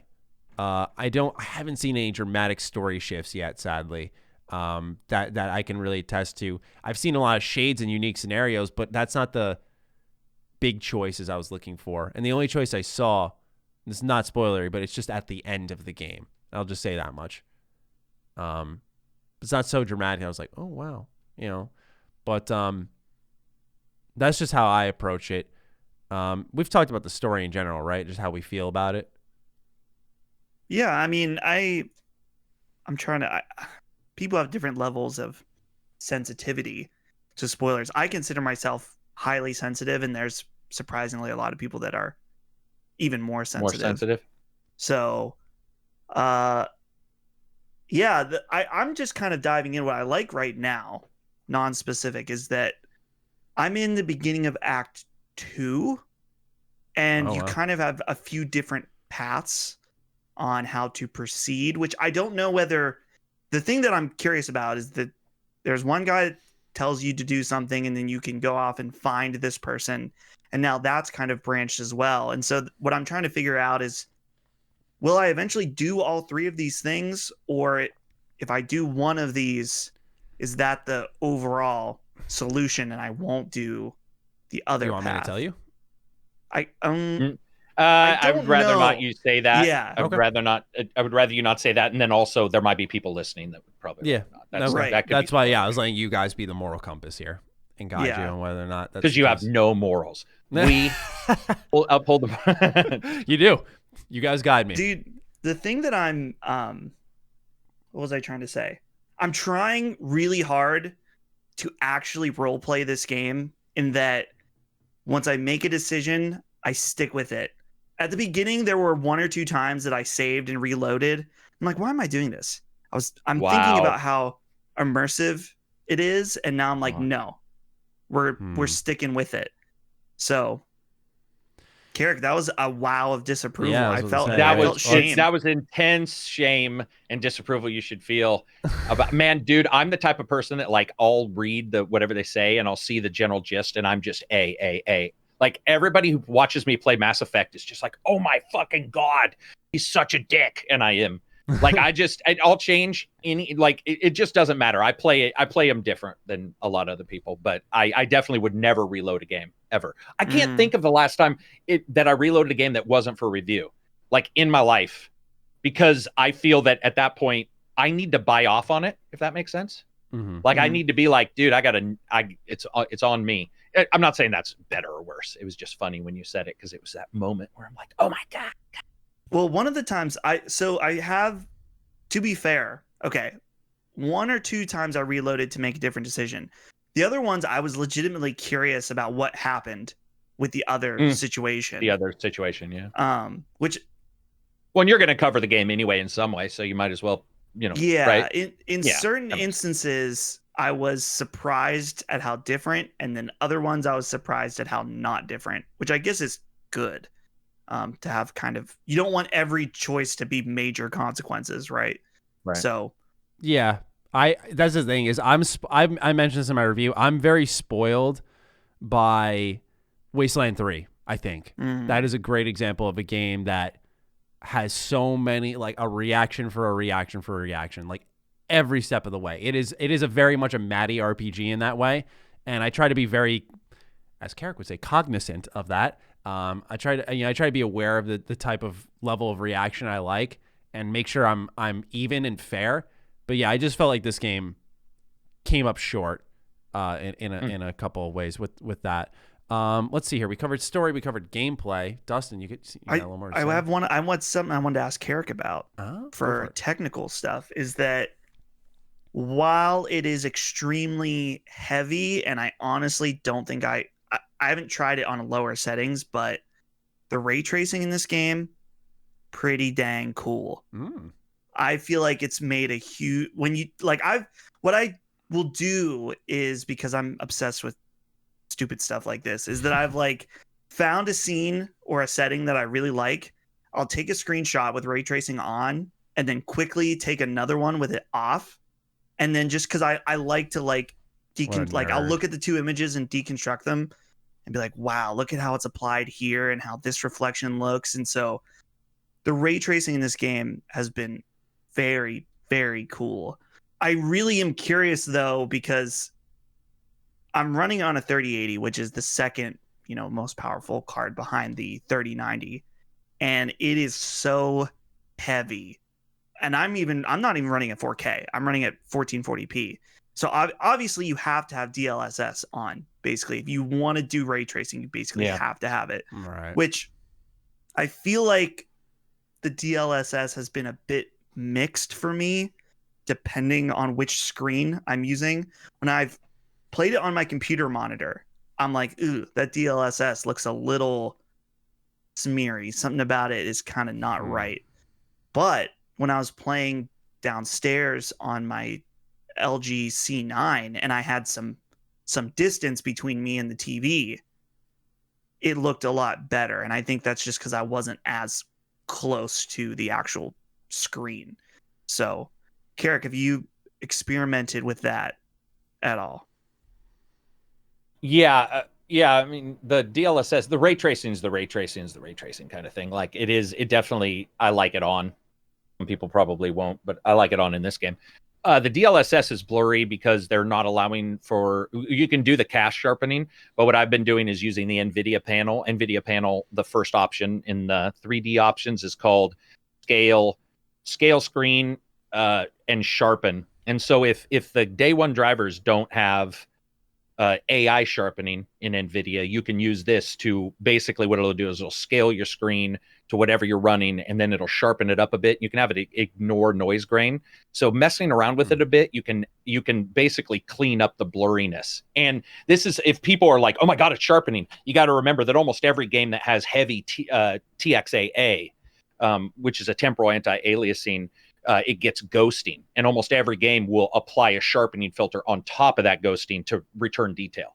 So it's not like it's a magical new thing or some trick, but I played around with that. I like it. I mean, I like the ray tracing. I like the DLSS. I think that's the only way you're probably going to run the game is DLSS. I know somebody told me they were running it native 4K with a 3090 or at 60 FPS. And I was like, I don't think you've gone to all places in the game, or many, because it does feel like there are parts where you just can't get past the stutter. And I'm using an NVMe, super fast NVMe for its install, with its own channel on the motherboard and everything. And so it's not like streaming drops. It's actual, just optimization and incorrect culling of polygons. But yeah, I think that it's got a lot of good options, which is great too. Yeah. It's got a lot of options. The thing for me also noticing is that, so my computer monitor has G-Sync, but I don't know what the G-Sync range is, or something about it isn't quite right, I don't think, because when I play the game on my C9, which has G-Sync in it, it really cleans up the range of frame rates that you can get in this game. Because like, if you're driving around, at least even in the settings that I've tried to dial in as best as I can, I'll still get in the 50s at worst. Yeah, it'll still dive. Yeah, and then when I'm not driving, if I'm indoors or on foot, it's usually closer to like 65, 70, 80 indoors at best. But if you have a G-Sync monitor, I found that really a good G. I don't know what's wrong with my Dell. I'm gonna have to figure it out. But dude, it's G-Sync, man. Yeah, sorry. I love G-Sync, but I also hate it because you never know how that shit's gonna. It can be great, and then the very next game, you're getting stuttering. You're like, what am I? And you turn it off, and everything's fixed, and you're just like, why? Right. So I don't know about this game. I don't have a G-Sync, so I can't answer that one. But as long as your TV one fixes it, if you're getting a frame rate that high anyway, that's pretty high. I would say that's a pretty high frame rate for this game. Yeah, I have it like even on my 4K TV, I was running it at 1440p ultra with ray tracing, but not on the what is it, Psycho? There's a ray tracing mode called Psycho. Yeah, not with that on. Really? And then I had it on auto DLSS, and that seemed Switch to that be off, by the way. the auto. Yeah, I don't know if you noticed it. It might have been balanced. Go to one of the others, because the thing about auto is we couldn't tell if it meant dynamic, because normally auto is auto with all the graphics options, not auto with just DLSS. That doesn't make a lot of sense. Mm-hmm. But what would make sense if that was treated like a resolution dynamic. Mm-hmm. And so I found with auto, I was getting weird FPS bumps, and I went to performance or optimal, I think, or balanced. And then the performance, I swear to God, it actually looked a little better, and performance was smooth. So I would just say, if you get a chance, you might want to check that and see if the auto is truly. I don't think I've seen an auto for DLSS like that, but it was named weird. Right. That's not the normal naming for a sub-nested graphics, but I could be wrong on that. I have a question. Something that I'm really confused about is that with the new cards, they've for some reason been pushing this marketing of 8K, right? And so they're not pushing it with this game, but it made me think, because there's instances where they're like, oh, you can do 8K, just use ultra performance DLSS. That ultra performance mode on this game and others looks like shit. Except for Control. Really? Is it good on Control? Even the ultra performance? I would agree with you, but I think if I remember right, Control's switched to 2.0 DLSS, and a lot of games are still shipping with 1.5 or whatever. But the newest version of DLSS is pretty fucking crazy. But I agree with you. In all manner I've ever seen, if they were saying like play with performance mode, it's like at that point, why? Right. Because dude, like, your original resolution is 720p, right? I think. It's like, why would you run it at 8K with crazy upscaling that doesn't look great when you could run it at 4K native and look way better? Not necessarily. Admittedly, in this is going to be a question none of us have to answer in 2 years. Well, next year, because some TVs are coming with artificial upscalers like the NVIDIA Shield Pro, which is, by the way, primo for an upscaler, only adds 2 milliseconds. And it's it's artificial intelligence. And then the year after that, it sounds like almost all TVs will have it. So that means you will be able to pump in your 1440 screen and not worry about anything, because it's gonna DLSS it, basically. Yeah, because I remember, Dustin, we were talking about this type of stuff last week, and you were saying how it's just about the image on the screen eventually. Like, right. I had a similar thing with my review, man. Exactly. That's all that matters. That's all that matters. That's what I said on the Demon Souls show. Just because the performance mode runs at 1440p technically, but it upscales to 4K, and it looks amazing, really, really good. Yeah. So this is where I like Digital Foundry. I love John, by the way. Like he's awesome, but the analysis that's becoming so technical now is really making games discussion toxic, and this zooming in to a postage stamp and saying, look at these two out of fucking spec pixels or whatever. And it's like, dude, seriously, what do you think man. Of like what they were talking about, I saw them highlight in their, we're not picking on them, but just I saw them highlight in their video, like how trash looked in the garbage can, like how the texture wouldn't fully load. And I saw someone not loading. Me. If they pointed out that it's not loading, I think that's completely okay. Yeah, just because like someone then followed up with a message to me, and they were like, "I was enjoying this game. I was getting some food, and then the trash didn't load." No, but they were like, but they said their noodle textures look like PS2, and I'm looking at them like, dude, like when the fuck are you gonna look at the noodles in the game? I was like, is this a product of that kind of conversation that's happening? Because I think there's a difference between being excited about the tech and being eclectic with your pinky up like a fucking Bond villain. And I hate that shit. Like, because I'll say, oh, dude, I always joke about glaucoma. I'll be like, the guys who developed this texture must have had glaucoma, or they smeared cottage cheese on their eyes. But it's not stopping me from fucking liking it's just pointing out that's sort of goofy, what have you. But what happens with Digital Foundry that I love is they shine light on all these new technical. Well, John in particular, he's got a really good normal guy way of talking to people, where the other dudes are a little too much. Like sometimes it sounds like they're talking down to devs, And in fact, one dev did contact me. He's like, dude, is this guy a jackass? Because he thought I knew all of them. I'm like, no, I don't know. But he's like, dude, I work on that stuff. And he's like, I have no clue why they did this. And he's like, I'm the developer. I have the clue.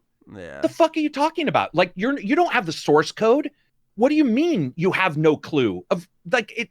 Why would you even need a clue? Why would you say that? It sounds so derogatory towards somebody. Oh, I just wish I'm just guilty of saying that in general because I'm consistently baffled by this industry. So I'm sure I've offended a lot of people by saying, well, there's probably a difference between clue. Matty not knowing and a person who looks at something knowing how the end product looks, but has no clue behind the scenes why they specifically chose something, pretending like they are able to say you need to fix it. And we see this on Twitter where somebody's like, they should have had this at 60 frames per second at 8K. Like if this other game did it, and you're like, the other game's on a different engine, jackass. It's not even on the same fucking engine. Like there's no comparison to that. So Karak, what I think is sad about the Digital Foundry situation is that it's clear no matter who's making the video on that team that they have such a passion and interest in the technical aspects of games. And I think that's why they do that postage stamp stuff, because that appeals to them and what you would hope the audience for their videos would be. The problem is their videos have become ammunition for these idiots online. It's exactly what John doesn't want. Like John's talked to me about that. I feel so bad for him, dude. John's the one who turned off his Twitter. He's like, dude, I just got to turn this off because like everybody's attacking me. And I'm like, I mean, what do you do? Like you want to point it out. Like you said, you do have fans who want to talk about it, but like you said, ammunition, that's crazy. I mean, it sucks. Did you guys see the stuff? It's like, oh, the Xbox is running Cyberpunk slightly better. And I saw a forum post where somebody's like, here we go. Xbox are going to come out of the woods saying, haha, we've the best game or the biggest game of the year or whatever is now running best on Xbox X. And I'm like, okay, they could say that. And maybe that would be true. But it's like, are we getting to the point to where I did have somebody tell me the screen tearing in Valhalla made them sick. So they bought the PS5 version, which that to me does make sense. Like something like that. But when we start getting into, the shadows look slightly dithered on one, version, so it's unplayable or whatever. I just fucking and yeah, that's the thing is that so many people just don't understand about the Digital Foundry stuff. It's like they're pointing out these differences because there's a common interest amongst how these engines work. Got to where it was, yeah, and on these different platforms, and like it's clear that it's so funny to me because there's so many people that try to point out Digital Foundry, be like, see how much that they don't like the Xbox and how much they shill for the PlayStation. I'm like, if you watch their content regularly or follow these guys or anything, you would know that they do not give a fuck about platform wars or whatever, console wars, whatever you want to say. Most of us don't. That's right. That's the thing. Most of us really don't fucking care. I think one of the problems is John accidentally said that he accidentally posted this, and a lot of people were like, dude, please delete that. But he posted and said for the last 3 or 4 years they had been confirmed, or they had been called like super Xbox heavy, and it was only because Xbox gave them access to stuff, right? And so everybody blamed them. And I was like, John, if you put that out, man, then everybody's going to think anything you do that's pro PlayStation is like, a reaction to something. Like you sort of can't do that. And it just sucks because you can't and you want to. You just want to be like, this sucks. And look at what I'm dealing with today. I think Twitter, we should all just never post anything about our jobs. Like, it just needs to be ads. Ads and Patreon, come to my Patreon. Because the moment you say something, people bring it back 6 years later and be whether it's a comedian or what have you, and be like, oh, you said this. Dude, there were people still trying to weaponize my Fallout 4 review for my Cyberpunk review, and I'm just like, all right, can we just pause and take a moment to inhale, exhale, and then register I was 19, an excited kid making a review? I'm going to be brutally honest. We're 19 and a YouTuber who made a video that reflected what you thought of the game. Now, you've chosen to decide and reflect on that and say you believe some stuff was inaccurate. But I'm going to tell you right now, if you had not, I wouldn't think less of you for like thinking those things. It's more so I would just say, oh wow, we don't agree. But I wouldn't be like, well, Matt is untrustworthy. But you chose to fix shit, which is worse. That's the honest truth, man. You should have just been like, bitches come at me, because a lot of people be like, well, fuck. If he's not, because that's what I do all the time. I'm like, come at me, man. I don't fucking care. And people be like, well, that's no fun. I can't make this person run away. Well, yeah, I guess I look at it this way. I feel like I have a more trained eye now. And when I went back to Fallout 4, it was more so like the criticisms that I skimmed over and was like, eh. Like I have a question for you, Matty. Nowadays, but do you go back and do you want to push yourself off of your old bike because you were a worse bike rider when you started? No, certainly not. Nowadays, you're not going to move me past any of my verdicts. For years, no one could do that. But I'm just saying, with Fallout 4, I would say that was like my first kind of big review, and I learned, got caught up. Yeah, exactly. Yeah, I got caught up, and so.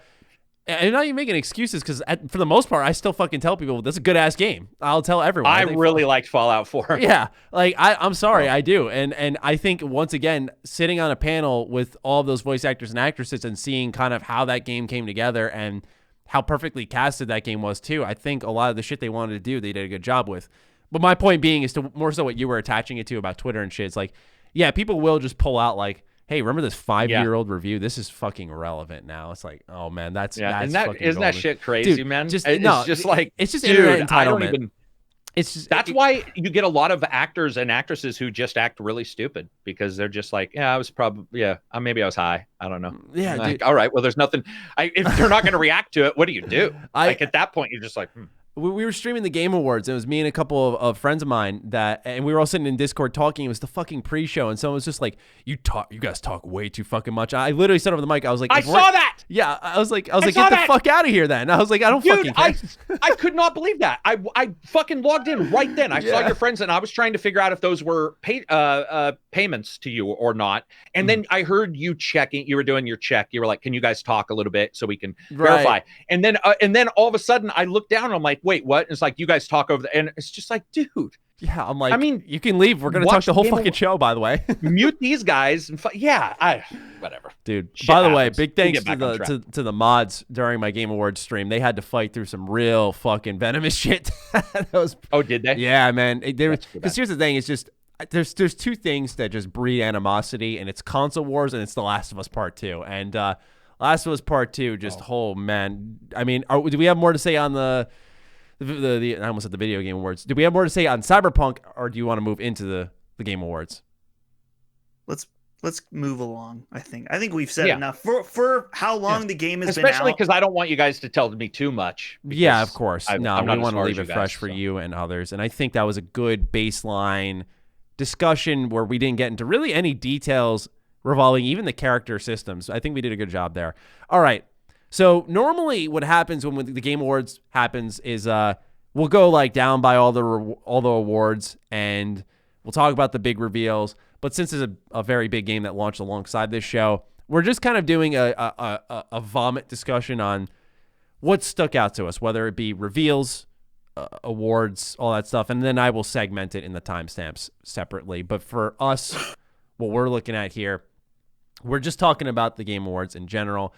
So, gentlemen, I leave the direction of this to you. Do you want to hit the awards first, where I'm sure we know where that conversation will go, or do we want to hit the reveals, the announcements, the world premiere? Let's talk about something good. Let's talk about the reveals, because I want to talk about that Crimson Desert game that's going to be the best game ever made by man. That shit looked like Dragon's Dogma. I thought that was Dragon's Dogma for so long. No, Dragon's Dogma, Black Desert, fucking every D&D game you've ever played, and early alpha access, it still had 2 minutes of gameplay, and it looked the fucking particle when he gets on the dragon and he's flying and you're like, oh, that was pretty cool, and then suddenly people are firing cannons at him and you're like, what's happening? And then he's doing puzzles, and then he's drop kicking a dude, and then he DDTs somebody. Yeah, I was gonna say he did an RKO.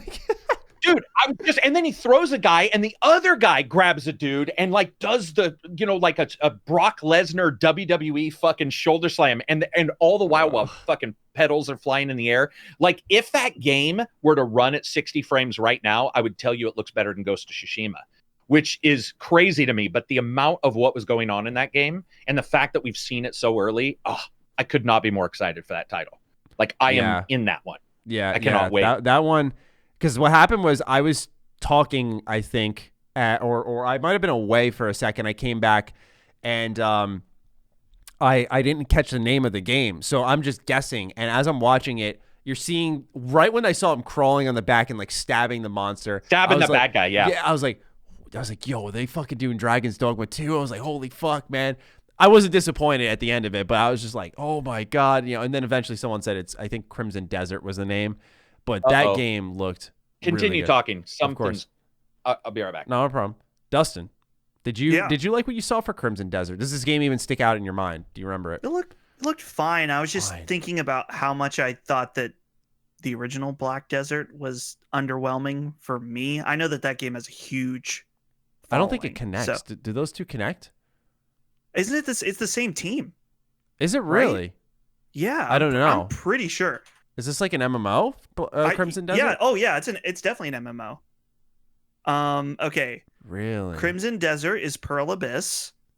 Pearl Abyss made Black Desert Online. Yeah. So it's basically like a sequel, some kind of follow up to Black Desert. So sorry about that. I apologize No, about that. The car. Anyway, what were you saying? Matty didn't. We were talking about how Crimson Desert is a follow up to Black Desert Online, except single player. I was going to say. I thought it said it was an MMO. They said single player story was the title, or the what do you call it? The PR stuff I got this morning. Dude, because that's the thing. I've always said that I know Black Desert Online's like pretty crazy with its monetization. Wait a minute. He might be talking about a different game. The other Crimson game by Bandai Namco is an MMO. Scarlet Nexus? Scarlet Nexus. What? I think that might way. be an MMO. I don't think that's an MMO. MMO. No, that's a JRPG. No. That's a single player. No, I was guessing. I don't think either are. At least I didn't get any MMO. For an MMO, that shit looked really fucking good. Like, combat-wise, interaction-wise. I don't think that was an MMO. Okay, I'm looking at a Eurogamer article about it. It says, this is an open world action adventure that blends single player narrative with online multiplayer in a fantasy world called Puewel. P-Y. Yeah, the multiplayer is not the actual main event. The multiplayer is battles against the bosses if you choose them. So it is a single player story based game. I was half right and half wrong. You were completely wrong. Well, Matty, I was saying that it was from the developers of Black Desert. That was correct. Yeah. And you have to. There's some DNA. One of the best. I mean, one of the best character creators ever. One of the best character creators. Oh my God, yeah, dude. That's the thing, man. I think that's what people wanted from them, because like for me, I always see Black Desert Online, and like visually, when you look from afar, you go, "Wow, that looks great." Or you see some of the animations in combat, I thought it looked pretty sharp, at least back when I was like interested in it. But you always want them to take this kind of step forward. So I thought that made a lot of sense. I didn't know that at all, but it's going to be interesting from an MMO studio to a single player game. I do get a little bit of a Dragon Age Inquisition flashback, having MMO directors handle an open world game. So hopefully it's a little more deeper than that, but the combat looks phenomenal, especially animation wise. The RKOs that you could do are just incredible.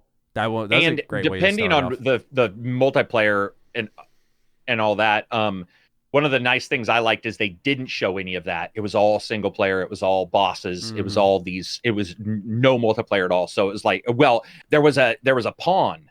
That's what also confused me. Yeah, that's why I saw his name and I was like, oh, what is this? And then I realized he threw the guy into a pawn. So it's like, it's going to be hard to know how they put it all together. But if the combat is as slick as they showed, which as an alpha, that's slick as fuck. Yeah, that shit can only get better. Dude, exactly. I mean, that was stunning to me. And the particle effects, like shit's lighting on fire, or the boss throws the electrical, like, fucking, like, tuning fork thing. It sticks in the ground next to him and he runs past it. And I was just like, dude, this is, like, that's like 10 times of greatness right there. So, yeah. Hopefully it turns out to be good. Here's something really interesting. This game was announced over a year ago, actually.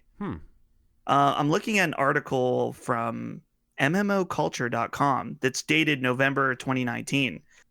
And just to fill in, because I had said that it was connected to Black Desert, it says, according to the latest press release from Pearl Abyss, Crimson Desert is not a prequel to Black Desert. While the name Crimson Desert was originally a region within Black Desert, Crimson Desert is in fact not a sequel, but a whole new IP. The title started as a prequel to Black Desert, but during development, Pearl Abyss began to create an entirely different storyline and whole new set of characters.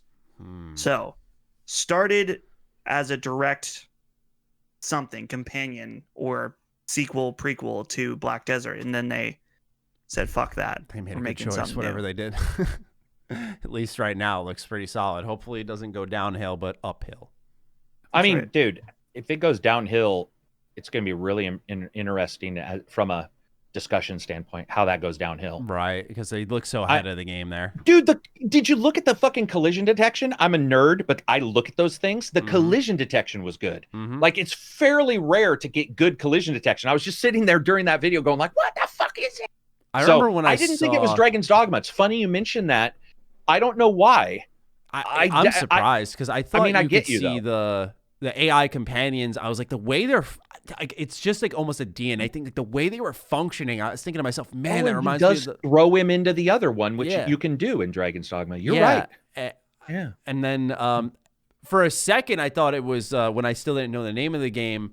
There's a point where you see him kind of running along like almost this crystal thing. I forgot how I don't know how to describe it. I was like, is this Project Athia? He makes a spell to make a bridge. Yeah, it's fucking awesome. I thought it might have been Project Athia from Square Enix, you know, because I thought we saw something like that. And so I thought it was that for a sec. I mean, the game had clearly the DNA of a lot of games, but it looked very much its own when combat was going. It was definitely a highlight. Did you see the NPCs, full drawn out character? Like they've already got cutscenes in it. Like, which usually you'll have stuff sort of come in and out, and they'll be like, this cutscene is alpha. They had full cutscenes with like, you know, guys getting shivved and fucking throats getting cut. It was like, made me wonder how far, you know, ahead it was, or far along. Sorry. Yeah. I mean, could you imagine seeing it next year, possibly? Oh, dude, it is. That their announcement was fall of 2021. Perfect. That's what I love to hear. Dude, if I was Microsoft.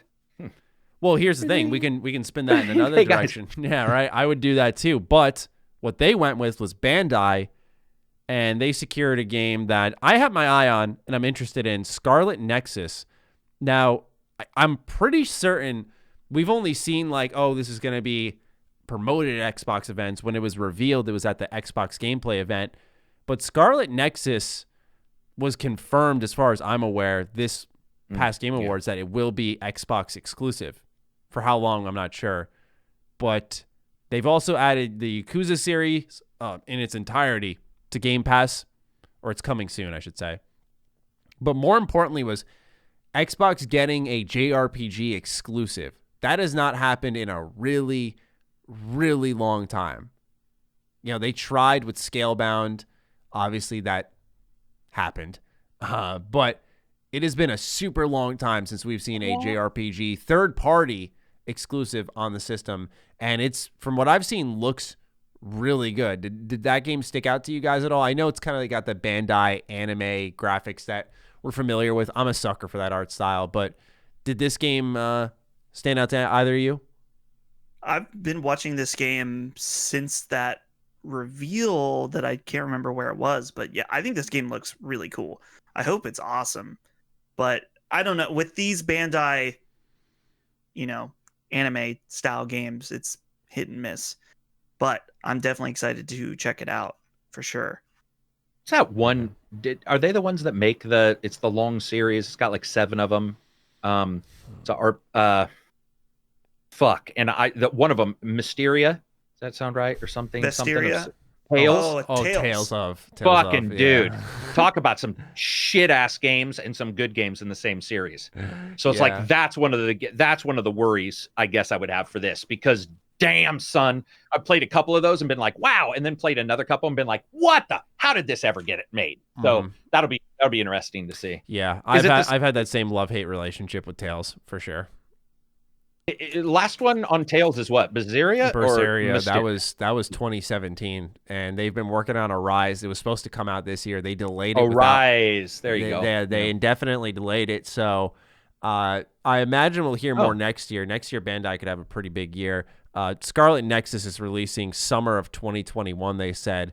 And what's really interesting is what we've seen for the story. I feel the universe is interesting. I'm just reading a little synopsis here on the Scarlet Nexus website. They say, in a far distant future, a psionic hormone was discovered in the human brain, granting people extrasensory powers and changing the world as we know it. Just as humanity was entering this new era, deranged mutants known as Others began to descend from the sky with a thirst for human brains. Highly resistant to conventional attack methods, extreme measures needed to be taken to battle the overwhelming threat and preserve humanity. Those with acute extrasensory abilities known as psionics were our chance to fight the onslaught from above. To this day, psionics have been scouted for their talent and recruited to the Other Suppression Force, or OSF, as humanity's last line of defense.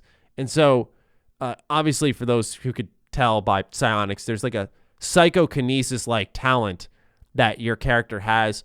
And in the trailer, you see them grabbing like a fucking bus and hitting this enemy. And it's just like, this shit could be awesome, man. It's a good get for Xbox because it's not going to be like, obviously, their best-selling IP, but in a year where I think you're going to start to see them rolling out projects for like studios they acquired, like, of course, Halo Infinite got a big delay. Now we know that's coming in fall. We know that Psychonauts 2 is coming next year. That was, I think, a studio, Double Fine, they acquired, I want to say 2 years ago, in that range. So this is another really big get where Xbox, I think, is going to have a strong year next year, and that's without, considering maybe Starfield being exclusive. And so I'm just saying, people got to prepare themselves. They are going to start storming out there. And while this may be an inconsequential get for some people, it's going to add to a list that's growing right now for 2021. I'm definitely missing some right now that are also going to be there. We haven't seen a new Forza yet for Xbox. Who knows when that happens? Xbox Series X and S, I should mention. But it's just, I find that exciting. Like, I find Xbox's future very, very exciting to look at. Was there any other games, gentlemen, that you'd like to tap into as well? I kind of liked, what was the Joseph Fares game, the co-op game? Oh, dude, yes. Together, or two. It Takes Two? It Takes Two. Oh, wow. And the more they showed, the cooler that looked. It's so strange because when you look at Brothers, A Tale of Two Sons, that was a very serious game. And then you look at A Way Out, and it was very cool for its co-op focus. And it tried to take itself seriously, but it did it in a way I was like, this is so corny. It's so corny and bad, it's good. So it's interesting to see Joseph Fares just be like loosened up and doing something kind of wacky with seemingly a pretty mature theme underneath it all. But I liked what I saw with that game, especially he did the same, like, buy one copy, your friend gets it free. That is awesome to make sure he keeps doing that. Dustin, did you like what you saw for It Takes Two? No. I just didn't really feel anything towards it. I don't know. It just doesn't. I don't know if it's something about the art style or something. I don't know. It doesn't look bad. It just doesn't look like something I'm very interested in. Damn it, Maddie. We have to talk about. Well, I feel like there's like 3 other big announcements too that we could lightly touch on each one. Of course. So we finally know the quadruple A game that the Initiative is working on, which I thought this trailer was really boring until the very end when it revealed what it is. Right. I was talking. So I had I had my friends over. So the other Handsome Phantom boys were at my place and we were watching it. And he's like, man, that trailer really sucked. The only thing I really liked about it was the very end. Not that it was horrible. It was just kind of boring. Like, I don't know. It could have been literally anything until they showed the logo, in my opinion. I don't know if I'm there. Here's the thing, is that I have not played a lot of Perfect Dark, so maybe there was some Perfect Dark DNA in there that I just wasn't catching on to, but for me personally, I didn't see anything that I went like, oh, yeah, that's it, and then it happened, I went, oh, now I'm interested. Okay. I think that, I always think it's funny that the Initiatives, somebody said that it was a quadruple A game. Yes, that was definitely a thing. Mm-hmm. That was definitely a thing. Dude, if Microsoft tried to sell that a couple times. Dude, if I was Sony, I would release whatever 5 is. Not quad, but Quintuple. a quintuple A game. That's what I would just troll them on that. You order 1887. Just have you like look at like every model in the game. Right. But I don't know. I think it's cool that they're bringing back Perfect Dark, but who knows what that game even is. But how far is that even off, right? With the name Quadruple A and the very long cinematic trailer, I saw it and was just like, all right, see you in like 3 years. One game, dude, that I'm very intrigued by, cautiously optimistic, is Back for Blood, the new Turtle Rock game from the Left 4 Dead team. Looked rough. Yes, I really thought it looked rough too. I got to see more of that. My gut wants this game to be really good because I loved Left 4 Dead. I have such strong nostalgic feelings towards that game. So, but yeah, I agree. I don't think it looked. I mean, I guess maybe I shout out at least that they did gameplay. Yes. Most of these reveals can't say they did that. So, Yep. But yeah, that's what I appreciated. The thing, and I'm sure Karak will agree with me, the thing that I fucking hated most about the gameplay, though, was the assault rifle sounded like a pea shooter, man. It sounded terrible. Like, it sounded like it had like one of those fake movie silencers on it and shit. Like, it sounded really bad. But what I did like, what I saw, was how dynamic it seems like it would have been, where you saw the boss kind of like crush into the this little like tunnel they went into, and he knocked over like a big pillar. So I feel like that's a way to evolve the Left 4 Dead formula, is bigger and more destructible. Because at its core, when I saw the gameplay, they were shooting zombies. I was thinking to myself, well, I just played World War Z, about a year and a half ago or whatever, and I liked that game. I thought it was a pretty good game. But point being, I really liked World War Z. Yeah, right. And so for me, that was very familiar. And when I saw that, I went, okay, well, this is nothing new. The only new thing I saw was the scale of the bosses and the enemies that will challenge you, which is kind of core to what made Left 4 Dead such a classic. But there was just so many similarities to Left 4 Dead that I get people wanted a new Left 4 Dead game, so I think there's just hype alongside that. But like the safe room looked the same. There's the same table with the med kits, the guns, the ammo, and I'm thinking, what the like? Will Valve have an issue with this? And then they open the door, and That's funny you mentioned that, because that was one of the first things one of the guys in my Discord was posting in our chat. He's like, Valve's on the phone with their lawyers right now. Yeah, like there's a very strong, but probably likeness. not. I mean, oh no, they are strong, aren't they? They are they do come after others, don't they? I don't know, because they did something really cool for Half-Life with the I forgot what the Black Mesa, I think it was. They did some type of did they? Okay. They did some update for Half-Life, I believe it was, where fans made it, and then Valve helped like publish it and put it out there.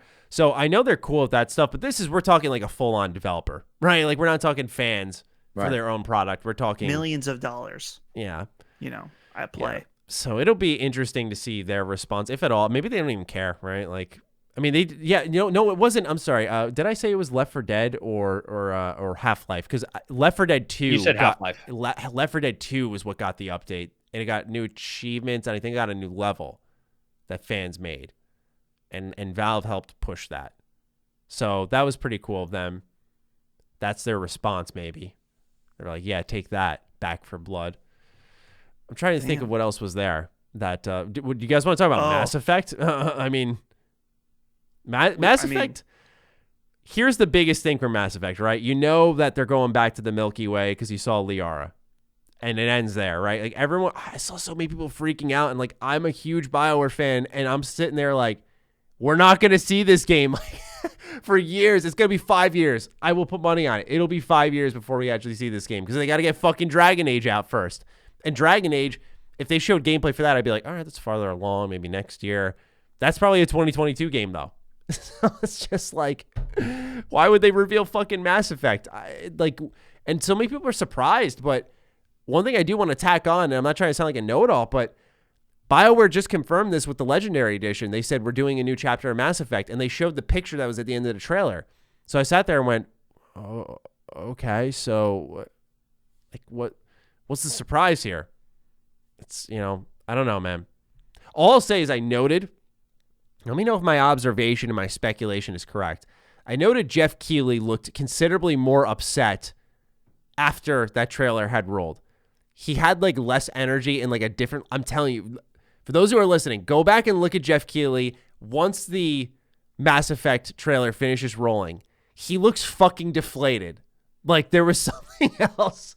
I'm dead serious. Go look. It actually is insane. And I said it off stream to my friends. I was like, did you guys notice that? And they're like, yeah. Like he looks so off after that. And I don't know if he just read his Twitter account and people were like, this sucks. But it's something that stuck out to me. But as for Mass Effect, were you guys as excited the word? Did you care? Were you like, nice? Yeah, I can't wait. I mean, it'll probably turn out to be shit, but who knows? I don't care. Like, being excited for something is fine with me. I was excited for Cyberpunk till I got it. So we'll see. Like, I think Mass Effect is, I don't like the writer stories. I don't like Andromeda at all. And somebody did state something along the lines of, I feel like I liked writer and I'm being like thrown to the wayside. And one of the writers said, don't believe, like, it was something like, there's going to be a little bit of a connection between all of them is what it sounded like. But regardless, the idea that she picked up like his breastplate, which is weird because everybody who played that game who did the destroy ending was like, this is the real ending because he breathes at the end, or she, depending on which Shepard you played. That's the only ending where they lived. And so the idea that possibly he built or she built the little place you see, because Liara picks up the thing and then it pans out and there's like a, you can see like a little city. And so we were sitting there going like, what does that mean? Did he just say fuck it at the end of the war and just say, I'm not gonna tell everybody I'm alive? Like, because, so like a warrior going off, or was he rescued and, healed up and built his own thing? This is why with the Legendary Edition, I just like, what are they going to do with the ending of 3? This is their chance to change things if they're going to continue. Well, I don't know if they need to, because they'll just say 2 is the ending, 2 is the canon. I guess. I mean, I think we can tell that now. They just showed the canon. I mean, if this is a sequel, I didn't get that after Shepard, it has to be the canon. Why would it have her looking older? By the way, she doesn't look the same, and then picking up his breastplate in the dirt, which is exactly what happened in that ending. So I think to them, this might make sense. Just be like, hey, look, and then a lot of people said, oh, the remakes, are they just money grabs? No, now we can look at the remakes as sort of let's get everybody into the story of 4 that's coming out, and merge them all together. It feels so inconsistent, because then you got the remasters. It's like, okay, great. And then you're going to have Dragon Age 4 and then you're going to have Mass Effect again. It's like, I feel like. I don't believe that. You think Mass Effect's going to come first? I don't think it'll come first. I do not think that we know what's going on at that company, especially with Casey leaving. That's fair. And the rumors that he did not want to return to Shepard.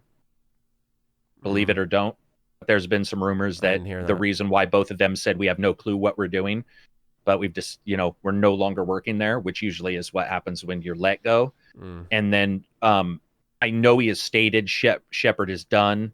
Writers where we're going, and it's like, not in a bad way, but maybe you come to an agreement with your boss. Like your boss says, we run a pizza joint, we're going to switch to hamburgers, and you're like, dude, I'm a pizza cook, like this is what I've done all my life.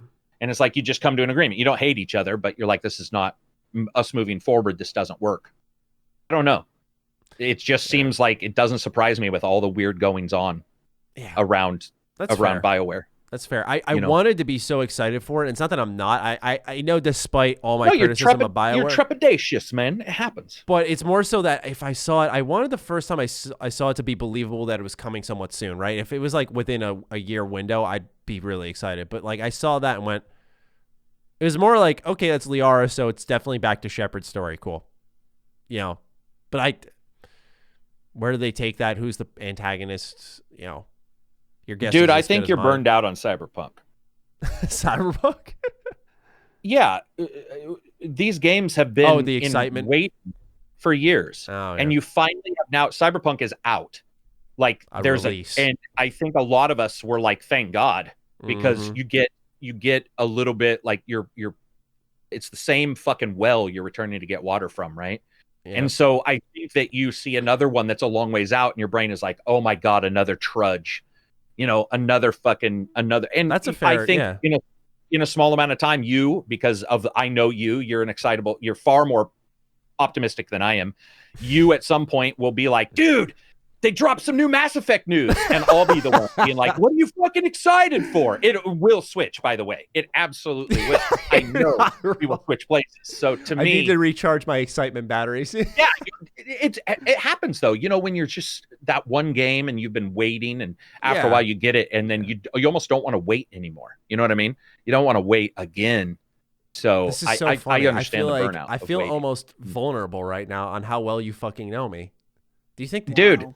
Do you think the audience knew my emotions? Like they were like, "Oh, Matt's gonna," because I didn't even the make audience. A video on this I'm in your announcement. brain, man. They're not. Trust me. They're See, fine. because like inside you. I know a lot of people wanted me to make a video on the teaser, but I was just like, it's not even an excitement thing. It's more like, what else do you go off of there, man? Like I don't know. No, but I'm glad you say that because that does bother me. Like, that's what. Unless you have some inside info, be like, hey, guess what? Here's a video on the trailer with nothing. Sometimes I'm like, come on, guys, there's nothing there. So the idea of waiting a little bit is, I think, more healthy anyway. So they have something to talk about. Because, dude, Cyberpunk, by the way, I listened to a podcast, no lie, one Twitter caused an entire 3-hour podcast. And I was like, you're fucked. You are mentally in an abusive relationship at this point. When you are like watching their Twitter and they said like, and did you guys notice on some of the guys they'd tweet, they would like say certain things and people would be like, oh my God, if you take the first letter of each word. And you're like, matter of fact, Microsoft and Sega, did you guys see that one? That actually happened. Where Microsoft posted something about something being Sonic or being fast or whatever. And people are like, it's Sonic. They're fucking getting Sonic. The color of the controller. The color of the controller, too. That was that what it was? Yes. No, on top of it. Yeah. It was just the blue controller. People are like, are they buying Sega? I was like, well. It's so painful. It's so painful. Dustin, it looked like you had a game you wanted to mention before I ripped it out from under you and talked about Mass Effect. No, not really. I was just going to say that the worst trailer of the night was clearly Arc 2. Oh, my with God. Vin Diesel. Oh, that was weird. Honestly, what the fuck? This trailer made me ill in so many ways. Like, look, it was like even if Vin Diesel wasn't in this game, something about the graphics of this game is hitting that uncanny valley part of your brain that finds it repulsive. Yeah. But then they go a step further and put fucking Vin Diesel's mug right in this game, and it's so grotesque. It seems so out of place. I hate it. And that's all I have to say. It's interesting. For cinematic trailers, usually you get a level of animation and kind of it was bad. Realness, I guess would be the word I'm looking for. And yeah, man, like when he was fighting, he's like, and like he's just like very janky. I'm like, what the? I was reading the replies to Arc 2's announcement, and a lot of fans are like, you didn't even fucking finish the first game. What are you doing in the second one? A lot of people were pissed off about Arc 2. I don't know. I feel like Arc's been around for a while. I don't know a fucking thing about it, so I'm not going to like try to comment on it. Well, that reminds me that you mentioned that, Matty, because I saw the same thing with Fat Shark and Warhammer Vermintide and Warhammer Darktide. Because I was like, they showed a little trailer of that, and somebody in my chat was like, dude, they've ignored Vermintide. And I'm like, wait, they've done DLC and a shit ton of patches. What are you talking about? Like, so sometimes it's hard to know what fans are just bitching about versus like, what Darktide looked like awesome. I mean, I'm a Vermintide fan, so I'm probably not. Well, does Vermintide 2, I've never played Vermintide 2 yet, but does Vermintide 2 have the hammer that game had where he like hit and you could feel the connect and he just pulled through? Not only that, that's directly from Vermintide. Vermintide uses a physics system that stops on skeletal meshes. So if you hit somebody, your hammer will like bounce. It's probably the best, most visceral fighting system. Even if you don't like the Left 4 Dead style gameplay, when you hit somebody, feeling it hit and then like sometimes stabs in them and you have to yank it out or put your foot on them. I'm excited. What made me excited for Darktide is when you saw the hammer gameplay and he like it was this combination of the sound, and when he hit, you saw it kind of like stop and then follow through and like send him down. I was like, whoa, that shit looks really responsive. It's so much better than Skyrim, right? Yeah, where right. Like, where you're just Yeah, clipping through. Have you ever played Skyrim dudes VR are where you just like wiggle your sword like in their chest? Oh, in the and VR, dude. Yeah. When you can waggle somebody to Yeah, death dude. in VR, it's fucking amazing. It's like tickling someone with like a sword and it kills them. Yep. Yeah. It's awesome. Yep. It's so good. Full attacks by just doing that. Yeah, it's amazing because like at first what I was doing, I was like I was squaring up, I was honoring combat, and then I just realized I'm like, wiggle, wiggle, wiggle. He's done. Where you're like saluting them and shit, and then after Yeah. a while they're like, "Oh, I don't need to do that." Yeah. Just waggle. Yeah, the only way to play Skyrim VR I feel is with bow and arrow, because that's the only like VR-y way that you can't exploit. You have to like pull the arrow. There's a mod on the PC that shows you your full body. It's called Ilium or something. Best mod out, and you can't wiggle anymore. They stop. So, but one cool thing is you also have packs everywhere, so you can like grab a knife off your wrist or off your shoulder and throw it. You can do all this crazy shit. Yeah, it's got. I think I have 300 mods running right now in my VR version of Skyrim. Yeah, dude, I've modded the fuck out of that. But the best one is the full body one. It's so crazy to see your arms. I know that sounds funny, and somebody even argued against that. They were like, I don't want to see your arms. And I'm like, dude, have you done Batman versus most games? It like Batman feels good because you can see, like it's not these disembodied fucking arms that don't, match up. When you get Skyrim, you can also sit and like talk and put your feet up. And so like you'll be talking to somebody and your feet are up and your arms cross with those mods. It's so good. So good. Now I'm getting you back into, I'm going to have you doing videos on Skyrim. No.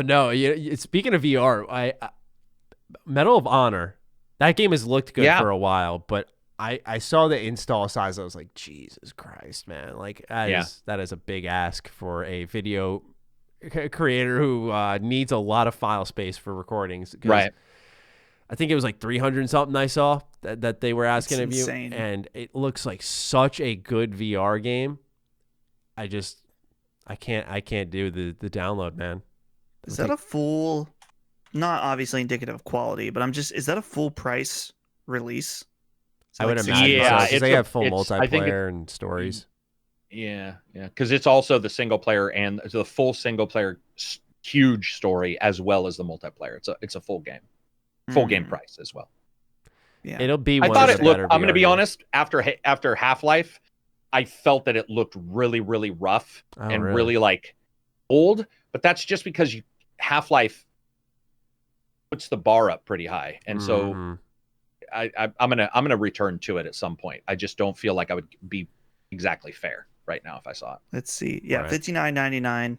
It currently has just under 4 stars under the Oculus rating system. So just under 4 stars, really? Just under 4 stars. Yeah, it's not 4.5. It's like 4.75, maybe. I don't know. Oh. When you said just under 4 stars, I thought you meant it was like 3.5 or something like that. No.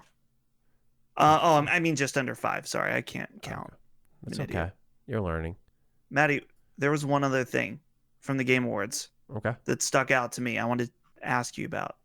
What do you think about our boy, the one-winged angel, joining the fight? I was pretty hyped about that. That was dude, great trailer, dude. That was a great trailer. They had like Advent Children fucking flashbacks too. Like, oh my god, it was so fucking good.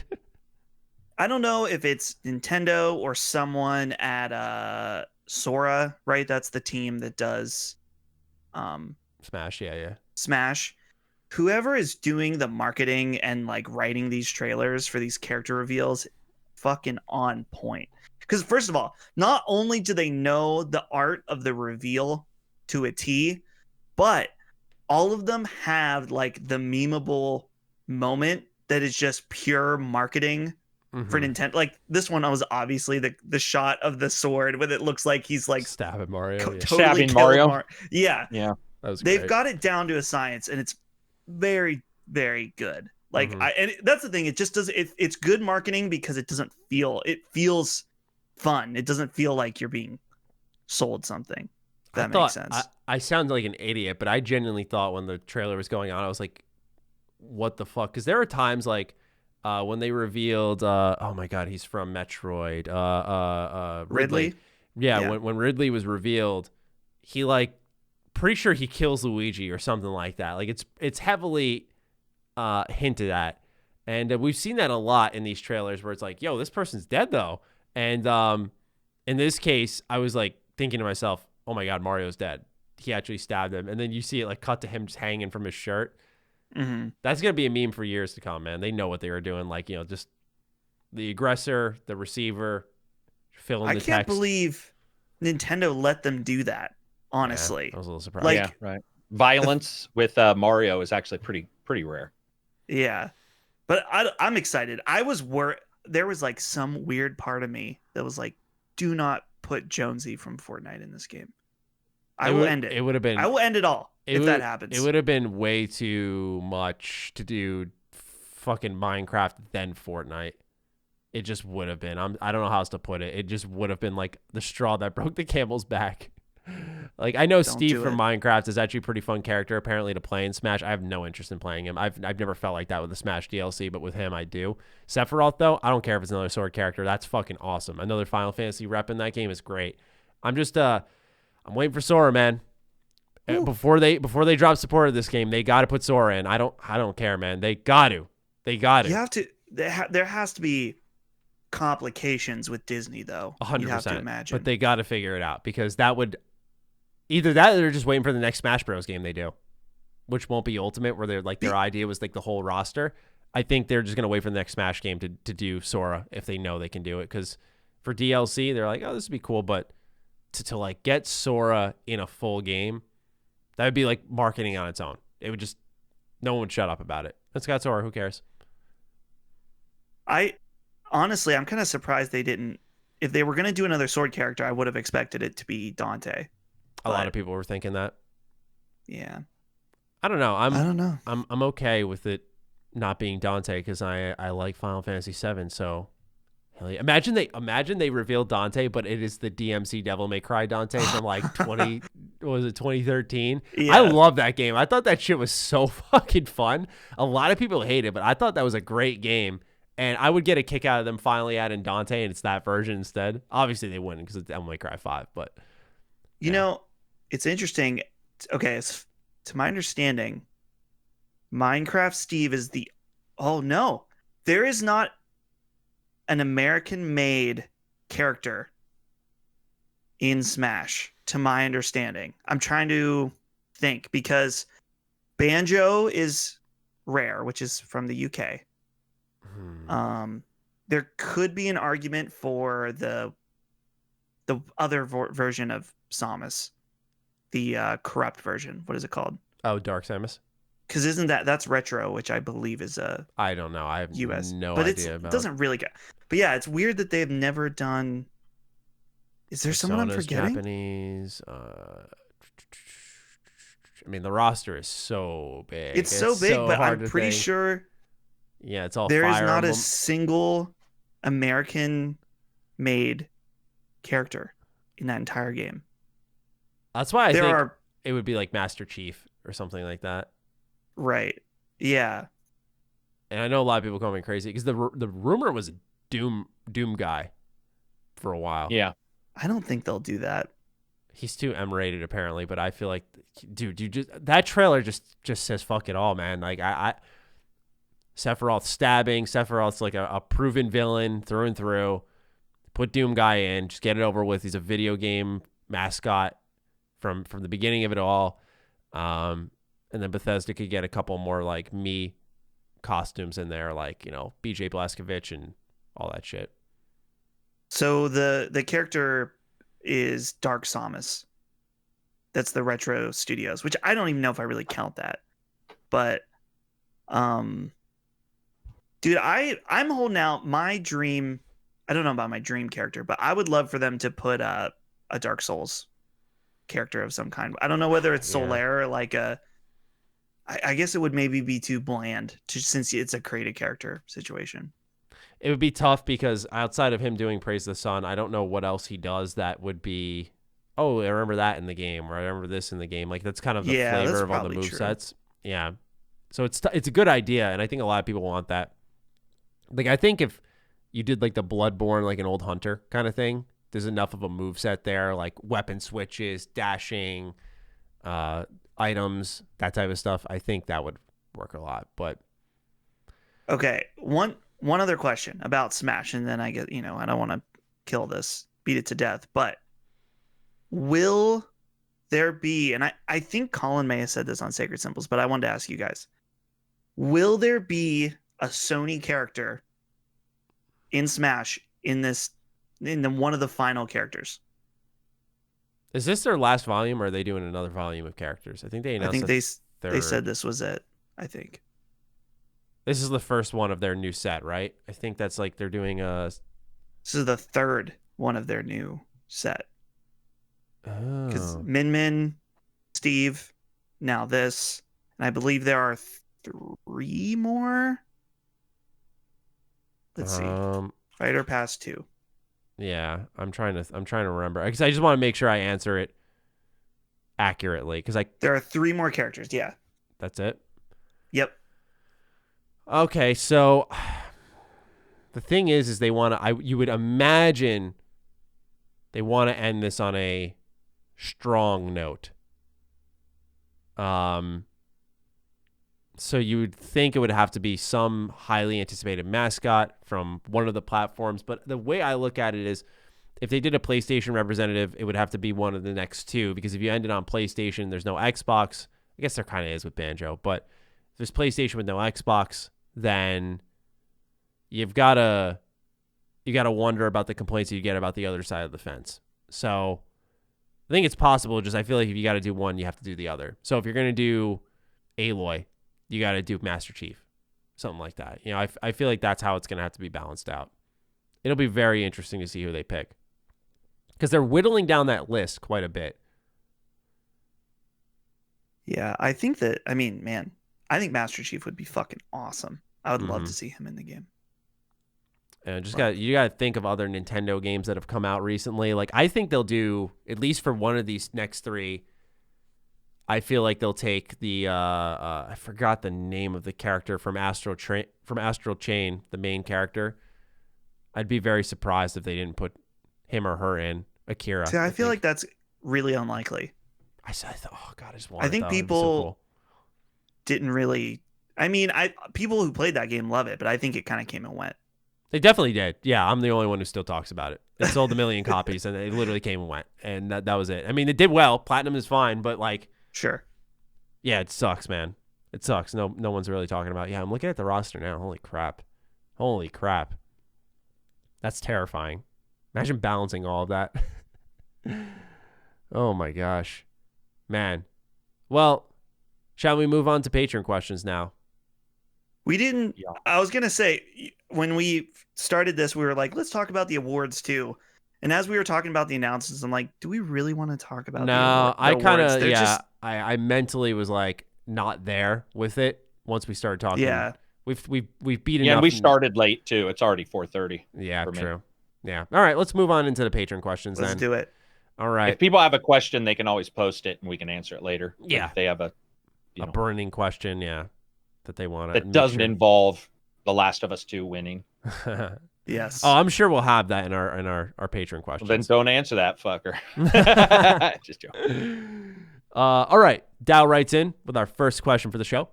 What's one game you really wish would be made, but you doubt will happen? For me, it's a new Tactics Ogre. I'm not going to answer this because my answer is bad, obvious, and reused. I'm trying to find this question so I can read along. It's up by, we have a lot of write-ins, and I don't know if people were like conversing in our Patron questions thing, because as for those who are new here and you're still listening, we don't revise the Patron questions. So there's a little bit of scrolling up to do for this one, Dustin, but we have requested in the past, if you're going to chat, do not chat in the question section so we don't go through 40 messages. Mine's, I've already said this before, but I legitimately think it would be fun to make a new Tomba. Oh my game. God, really, dude? Yeah. Stop. Seriously, I've joked about it for so long, but I do think it would be cool because I just think that Karak, please. Karak, please answer. Matty, come on. You fucking try to drag me for ice cubes and then you got fucking owned. And now I have a Tomba take that's legitimately from the heart. And you treat me like this. Wow. You're fucked. Karak, please step in. I don't really have, we've answered this so many times. I'm trying to think of a different answer that I don't give all the time. You look like a new Turok kind of guy to me. A nice little dinosaur hunting Karak. Maybe a new Virtua Fighter for Karak. Yeah, but they just announced that they're actually doing that. So really, wow. Yeah, Cool. last month I think they tweeted out that they're doing like no one knows if it's 5 tournament mode or whatever, but it is a new one. Cool. Yeah, I mean, I don't really think about stuff I want made. I mean, it's all being made. Like Cyberpunk would have been on there, you know, like it would have been. Oh, a game like Witcher would have been on there. A game like Skyrim would have been on there. You can pass. I'm gonna because I don't feel like there's really. I don't feel underappreciated in my desires when it comes to what games are being made. I think in fact most of what I want is being made. I will make up the ground for you because I came up with one that needs to be voiced again. Oh God, a TMNT open world game. Thank you. All right. Yeah, you did bring that up that one. That is one that is new, fresh, and I will say once more. All right, Unkempt Hawk writes in, new patron here. Welcome to Unkempt Talk. Thank you for joining up. Longtime listener of the podcast and glad to support the awesome content. First off, just saying that Dustin is right. Dude, what the... Dustin is right when it comes to ice and pop. You're done. He even has the audacity to say pop. But That's right. There's an even better method. Okay, hold on. If you keep a freezer-safe mug in the freezer, you can just pour your drink in that and boom, no watering down from ice cubes. Great point. This is fair. I used to have one of these mugs. But it just didn't provide the same effects. The mug was too thick, so when I went to sip it, provide the watered down effect that Matty loves for his pop. I don't think it's watered down. I don't know what you're talking about. Everyone who listens to this show and Dustin have very sensitive taste buds. That's what I've decided here. That's how it goes. Question number 1 from Unkempt Talk. I want to get in on the Soulsborne games, but I admit that I'm kind of trash at games. That being said, I want to give them a shot, and I'm wondering where you guys recommend getting started with this genre. Bloodborne or Dark Souls Dragon's 3? Dogma. I love that. I'm fully under the belief now, because I'm replaying it right now, that is, if you want to understand what might be much harder but will still require some stuff, Dragon's Dogma is actually a fairly good representation of some of the stuff, including the way it feels atmosphere wise, the solitary way it feels. I will say from the selection of games that are available in the Soulsborne Kiro genre, I will say Bloodborne. Strictly, not even because I like it so much, but I really do look at the boss fights, and I feel like, I don't want to say they aren't hard, but I feel like you don't have to know all the techniques and have all the mastery to defeat all of them. For the first couple of bosses, you can kind of get in and get your feet wet. I feel like something like Dark Souls 3 we have to pick those. Wouldn't tough. You pick Dark Souls 3 though? Because I would. If you have to pick those, because didn't we talk about this before, where we thought Dark Souls 3 is probably the most. I haven't played Dark Souls 3. You both. Oh, maybe it wasn't you. More. Okay, must have been somebody else. Damn. Gotcha. Well, you guys have talked about it a lot on the show. I haven't played it. You're missing out. I know. Why really are you even given an answer then if you haven't played every single example? Well, I played all of them except. You're a fake fan, Matty. What else is wrong with me, guys? God. Number 2. What kind of books do we read, and what would be our favorite book? Thanks for the awesome podcast. You guys are the best. Books. The best story told so far is really good, about dimensional membranes, which is really enjoyable. Makes it pretty gettable by most people who don't follow science. And then anything by Cosmos, the old ones by Carl Sagan. I've been reading anything by Krauss as well. Anything that's really heavy science, I like. I've been reading a video game writing book, just kind of like what techniques do some developers use to write their games, and applying that method to works of my own, as well as kind of what other teams do, and just seeing if there's validity behind that method. It's obviously not like a cookie cutter approach, but it's been an interesting read. It's pretty short. That's what I'm reading right now.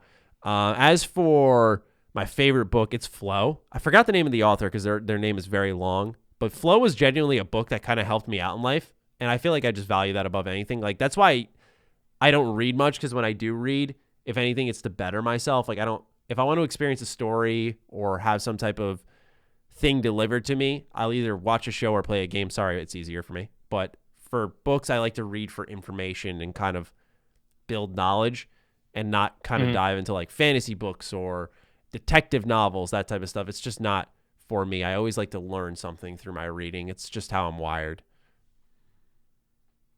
For me, well, I used to really like reading until I read Ready Player One, and then I realized I swore off the entire medium because that book was so bad. No, I'm just kidding.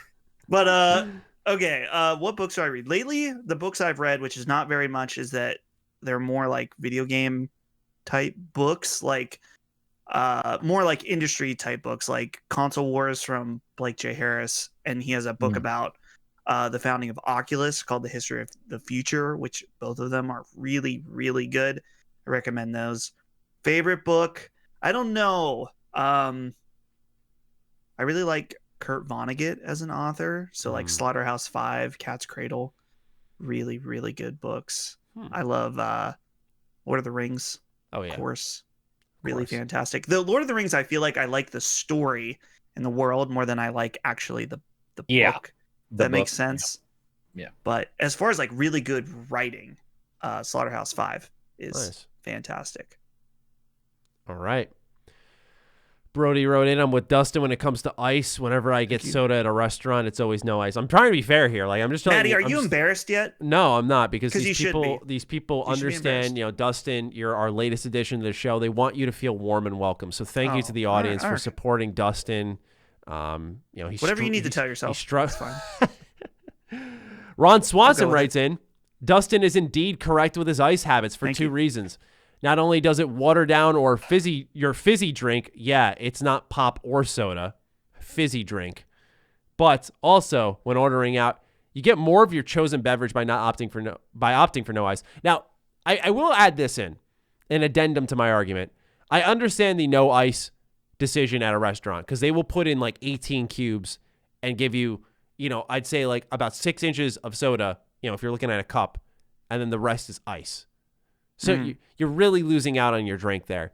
But a couple, I mean, what are you losing there? Half a sip? It's not me. Okay. We continue on. This is wow. Our patrons just really, really went in on the ice. So we're going to return to this. We can't let this all be ignored. Funkrat writes in, I can understand the no ice perspective, but I need, in capital letters, ice in my soda/pop to chill it. What I can understand is the one ice cube thing. Let's go. All right, we got someone on my side. Finally. You either need to commit to a bunch of ice or don't do it at all. No half measures. You know who puts one ice cube in their drink? My grandma, because she was raised during the Great Depression and World War II rationing. This gave her a mentality from a young age to conserve as much as possible, and she never broke that mindset. Are you my grandma, Dustin? Thought not. Good God. Technically, that doesn't make any sense. You wouldn't be rationing. An ice cube, right? Karak the realist in this situation. I'm just trying to say, if you want to bring out the rationing thing, you got to actually make sense, and that actually doesn't make sense. You don't lose any. Basically, Karak's saying your grandma's full of shit. Yeah, your grandma is completely full of shit. I would question if she was even over there during like the big rationing. I'm just saying. Wow. Got to question it. Gotta question it. Well then, sorry, Funkrat, you got shut down. Funkrat's like fucking dick. Yeah. Why do I listen to this shit? We all have different personalities. What's happening? Oh, the thing is only Karak would come in with that response, right? That's why we love Karak. No one else would come in with that angle and be like, actually, you're wrong. He is. Billy Mays writes in another Ice Cube comment. We got a couple more to go through here as Dustin just leans back and enjoys his praise. Although I disagree with @Ron Swanson, one of our patrons, about Dustin's ice habits. You're insane, Dustin, he says. I respect Ron's choice to call it soda/pop, a fizzy drink. This reminds me of when me and my friend I was living with at the time, signed, quote, the soft drink treaty, end quote, where it stated that in the presence of each other, we could only call soda/pop a soft drink. This is due to the fact that anytime I would say soda or he would say pop, we would bicker with each other on which is the proper phrase. P.S. Before you call me a maniac, I'm from the Midwest. This is a constant war anytime it's brought up, so I have my reasons. P.P.S. Being from the Midwest, it also damaged my soul when you said you couldn't tell the difference between butter or margarine. Absolute blasphemy. Oh, my. So, we have respect for the choice of fizzy drinks. I don't have respect for that. Isn't it weird, too, that, like, soft drinks were created because they replaced alcohol? Like, that's how the name came out. That's why soft drink is called soft drink, because it's not a hard drink. And that's how that was, like, how the naming came about. And to me, half of the time you mix the fuckers if you drink. Seems like everybody I know, almost nobody I know who drinks a pop. Now that I think about it, maybe I'm just around alcoholics. It could just be that I'm around alcoholics. Yeah. I mean, I do have alcoholics all over my family, but it is just weird that I don't know many people who drink pop but me, like unless they mix it rum and cola or something. All right, we have a scientific take on this, Dustin. Are you ready? I read this actually, and it made me think. I will say that. Okay. I have not read it, so this will be. I might laugh in the middle of this. I don't know. I just saw here's a middle school science take, and I was like, this is going to be a good write-in. So Coach Blue writes in, "Yo, Dustin is a serial killer for that Ice Cube take." He had 4 pointing up at him. I'm going to add a 5th, Dustin. You can watch that in real time. A 4th pillar should be added to the dark triad using a single ice cube. But for real, here's some middle school science. Ice packed together stays colder and will take longer to melt. What melts faster is a single ice cube sitting on the side, or I'm sorry, what melts faster? A single ice cube sitting on the sidewalk or a block of ice on the sidewalk? The single cube, man, he's degrading you at this point. A glass completely full of ice will take longer to melt than a glass filled with some ice or a single cube. Therefore, if you want a colder drink with less water melt, fill your glass with ice cubes, you hooligans. Have a great weekend, fellas. I have been on the side of science. That's also incorrect. No. You don't drink the sidewalk. No, it's incorrect. He's taken into account an infinite space. It is not an infinite space. You are putting the item into the drink, and you are going to either drink it or not drink it. If you are going to, like, just chug it all, that's one thing. But what we're talking about is drink it. Unless he's chugging fucking, 16 ounces of pop. Maybe he is. I don't know. But yeah, sorry, get fucked, Coach Blue. He's wrong. Like those, not get fucked. Well, but yeah, get fucked, Coach Blue. No, get fucked. In a consensual and pleasurable way. Just saying. My gosh. I just man. I have a question. That's another thing. I do drink pop pretty fucking quick though, admittedly. Are you guys like, are you sippers, or are you like fucking give me that thing? You know what's interesting? Depends. And Karak, you've been really leading the charge on science here, so I'm sure you'll have an explanation for this. I don't drink soda anymore, but when I did last drink soda, it used to be after hockey games. We'd go to the diner and I would get Sprite, and it was like this. It was the most like I could have water on the bench, I could have Gatorade, but Sprite was the most refreshing drink. So I would be slugging it down. In answer to your question, I don't know why, but good. It just man. Like I just be like, give me another. Because they have free refills. I've actually looked it up for workouts because I agree. If I work out, I want to drink. I don't want water. I want like a Pepsi, something that's really highly acidic. Mm-hmm. And I did look it up and I couldn't find a real explanation for it because I've also wondered that because almost everybody I know as well, there's something that's quenching about a pop after work, like or even a flavor where you're in. Oh, dude, yeah, and your brain is like. There's something far higher than water. And I looked it up. I was like, I think it's pH probably has to do with like, what pH it is. And that it's a high pH and maybe your brain is like, I need that after a workout. I don't know. But it's funny you mentioned that because I know that feeling. When you said it, I actually got thirsty because I know that there's something about it that when you see it and like it's beyond. Dude, I drink 2 bottles of water every podcast, sometimes 3, and I'm more thirsty. And then I go home and I'll have a little glass of juice, and it's gone.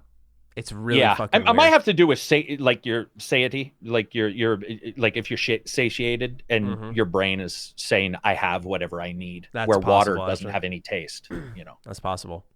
Or at least to me, it doesn't have taste. I don't know if you guys are drinking sewer water and shit. Have you ever seen that? Have you ever like? I have a lot of my friends who will tell me water has tastes, and I'm like. don't know if I agree. No, Unless you don't wash your I cup will- and you're a heathen. I will say there are different almost I'm trying to find the word here. It's not flavor, and I don't think even texture is the right word, but there is a different feeling with certain waters, like a bottle of Is there? water. At least for me. Right. Versus my Yeah, I true. love my filtered well sink water water versus It's just there's a different flavor. I've had filtered sink water, and I've had water from my girlfriend's fridge, and it's just like, why is this? Have you guys ever ran into what is probably one of the worst experiences of your life, which is drinking water from somebody who has a sulfur-filled well? Oh, You guys ever had that? my old boss, dude. We worked out of a side office in his house. Oh, And his water was like, not only did it smell like eggs, but it had a slime quality. yeah, hard to water. it. Yeah. Really? Oh. And it's hard It was water so you bad. can't use soap with. You have to buy special soap because it won't suds up with hard water. And it smells. And my mom and dad had it at their old house. And it was like, it's just it. And it's nothing bad about it. There's no negatives to the human body or anything, but it smells nasty. And washing your hands takes an hour because it's just like slick. And suds won't start. That's nasty. It's weird. You're just washing your hands with slime. Dude, that is what it feels like. That is for sure a good explanation. Oh my gosh. All right. Well, now we've got let's see here, one more comment for the ice cubes, and then we will continue on with our actual questions. But we wanted to make sure, as per our request for all of you, to talk a little bit about the ice cubes.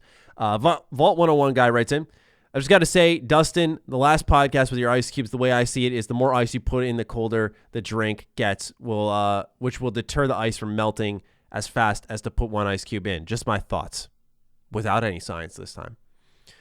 His question, though, is, do you think there's a solution to scalpers with these consoles? So we'll get back on track now, boys. Yeah. Product. Making the demand less. I don't think there's really any other solution other than that. Okay. Karak, what do you think? Is it as simple as Fulfilling that? demand is what I should say. Is it as simple as that? He thinks. He ponders. I don't know if there's a fix. I know that, their bots are as good as the bots that are anti-botting the bots. They're all battle bots. Trying to stop one another. I don't know. That's a good question. I think your best bet is probably just, continuing to fight whatever battle you can.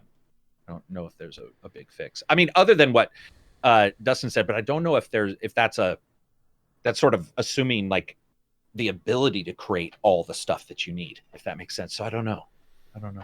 Yeah, it's tough to say, man. Like, I don't know if you could just, is there a way to, this is just me shooting something out there. Is there a way to see like, oh, this IP address ordered this, we can only limit like 2 orders per IP? Bots tried to do that. Yeah. Well, what's kind of interesting is that with the new GeForce 3060 launch, I believe they did those so you could only get them store pickup. Maybe. Interesting. I can't. So my buddy Ben just got one, and he said that he could only get it through store pickup. Interesting. I don't know if that's the case across the board though. So I'll look into it, but we can move on. Your boy T Nasty writes in, if cybernetic enhancements were real, would you guys swap out any of your body parts for them, and if so, which ones? My butt, so I'd never have to poop again. Be awesome. Yeah, I had that moment today where I had to go, and I was just like, this is 15 minutes I need to be spending elsewhere. Exactly. It's such a time waster. It really is, man. Like, sometimes it's a nice relief, but like most times I'm like, I gotta go do something, man. I just can't now. I gotta just sit there and stare at a wall. I don't have time for this shit. Literally. That's a good answer. Yeah, literally. I would say I would replace my arms. I've mostly got the issue under control. I'll explain it in a second how it actually happened. But I used to have a lot of like issues with my forearms this year. Knock on wood, it's been good lately. I was laying in bed, man, and I always got it like right up here in my elbow, if you can see, like right up in there. And I rolled over in bed, and my wrist got caught for a second. Ouch. And I just pulled it a certain way, and right where my elbow usually started to get sore and it would cause tingling, popped. Not like a bad pop, like something got let loose. And I was like, that crack, that release was right where I've been feeling shit for months. I was like, there's no way that was a kink. So one of the things I did to test it out is when I sleep, I usually drape like my right arm across my body, but I couldn't because it would be putting pressure on or something would cause the tingling. I haven't had that. But if that returns, my answer would be I'm replacing both my forearms because I'm so sick of it. It's like an annoyance. It's not like bad. It's not painful, but it's there. I'm still going to see a neurologist anyway, just to make sure nothing's caught. But honestly, neurologist? Not a neurologist. I can't think of the doctor's name right now. To see if there's any pinched nerves.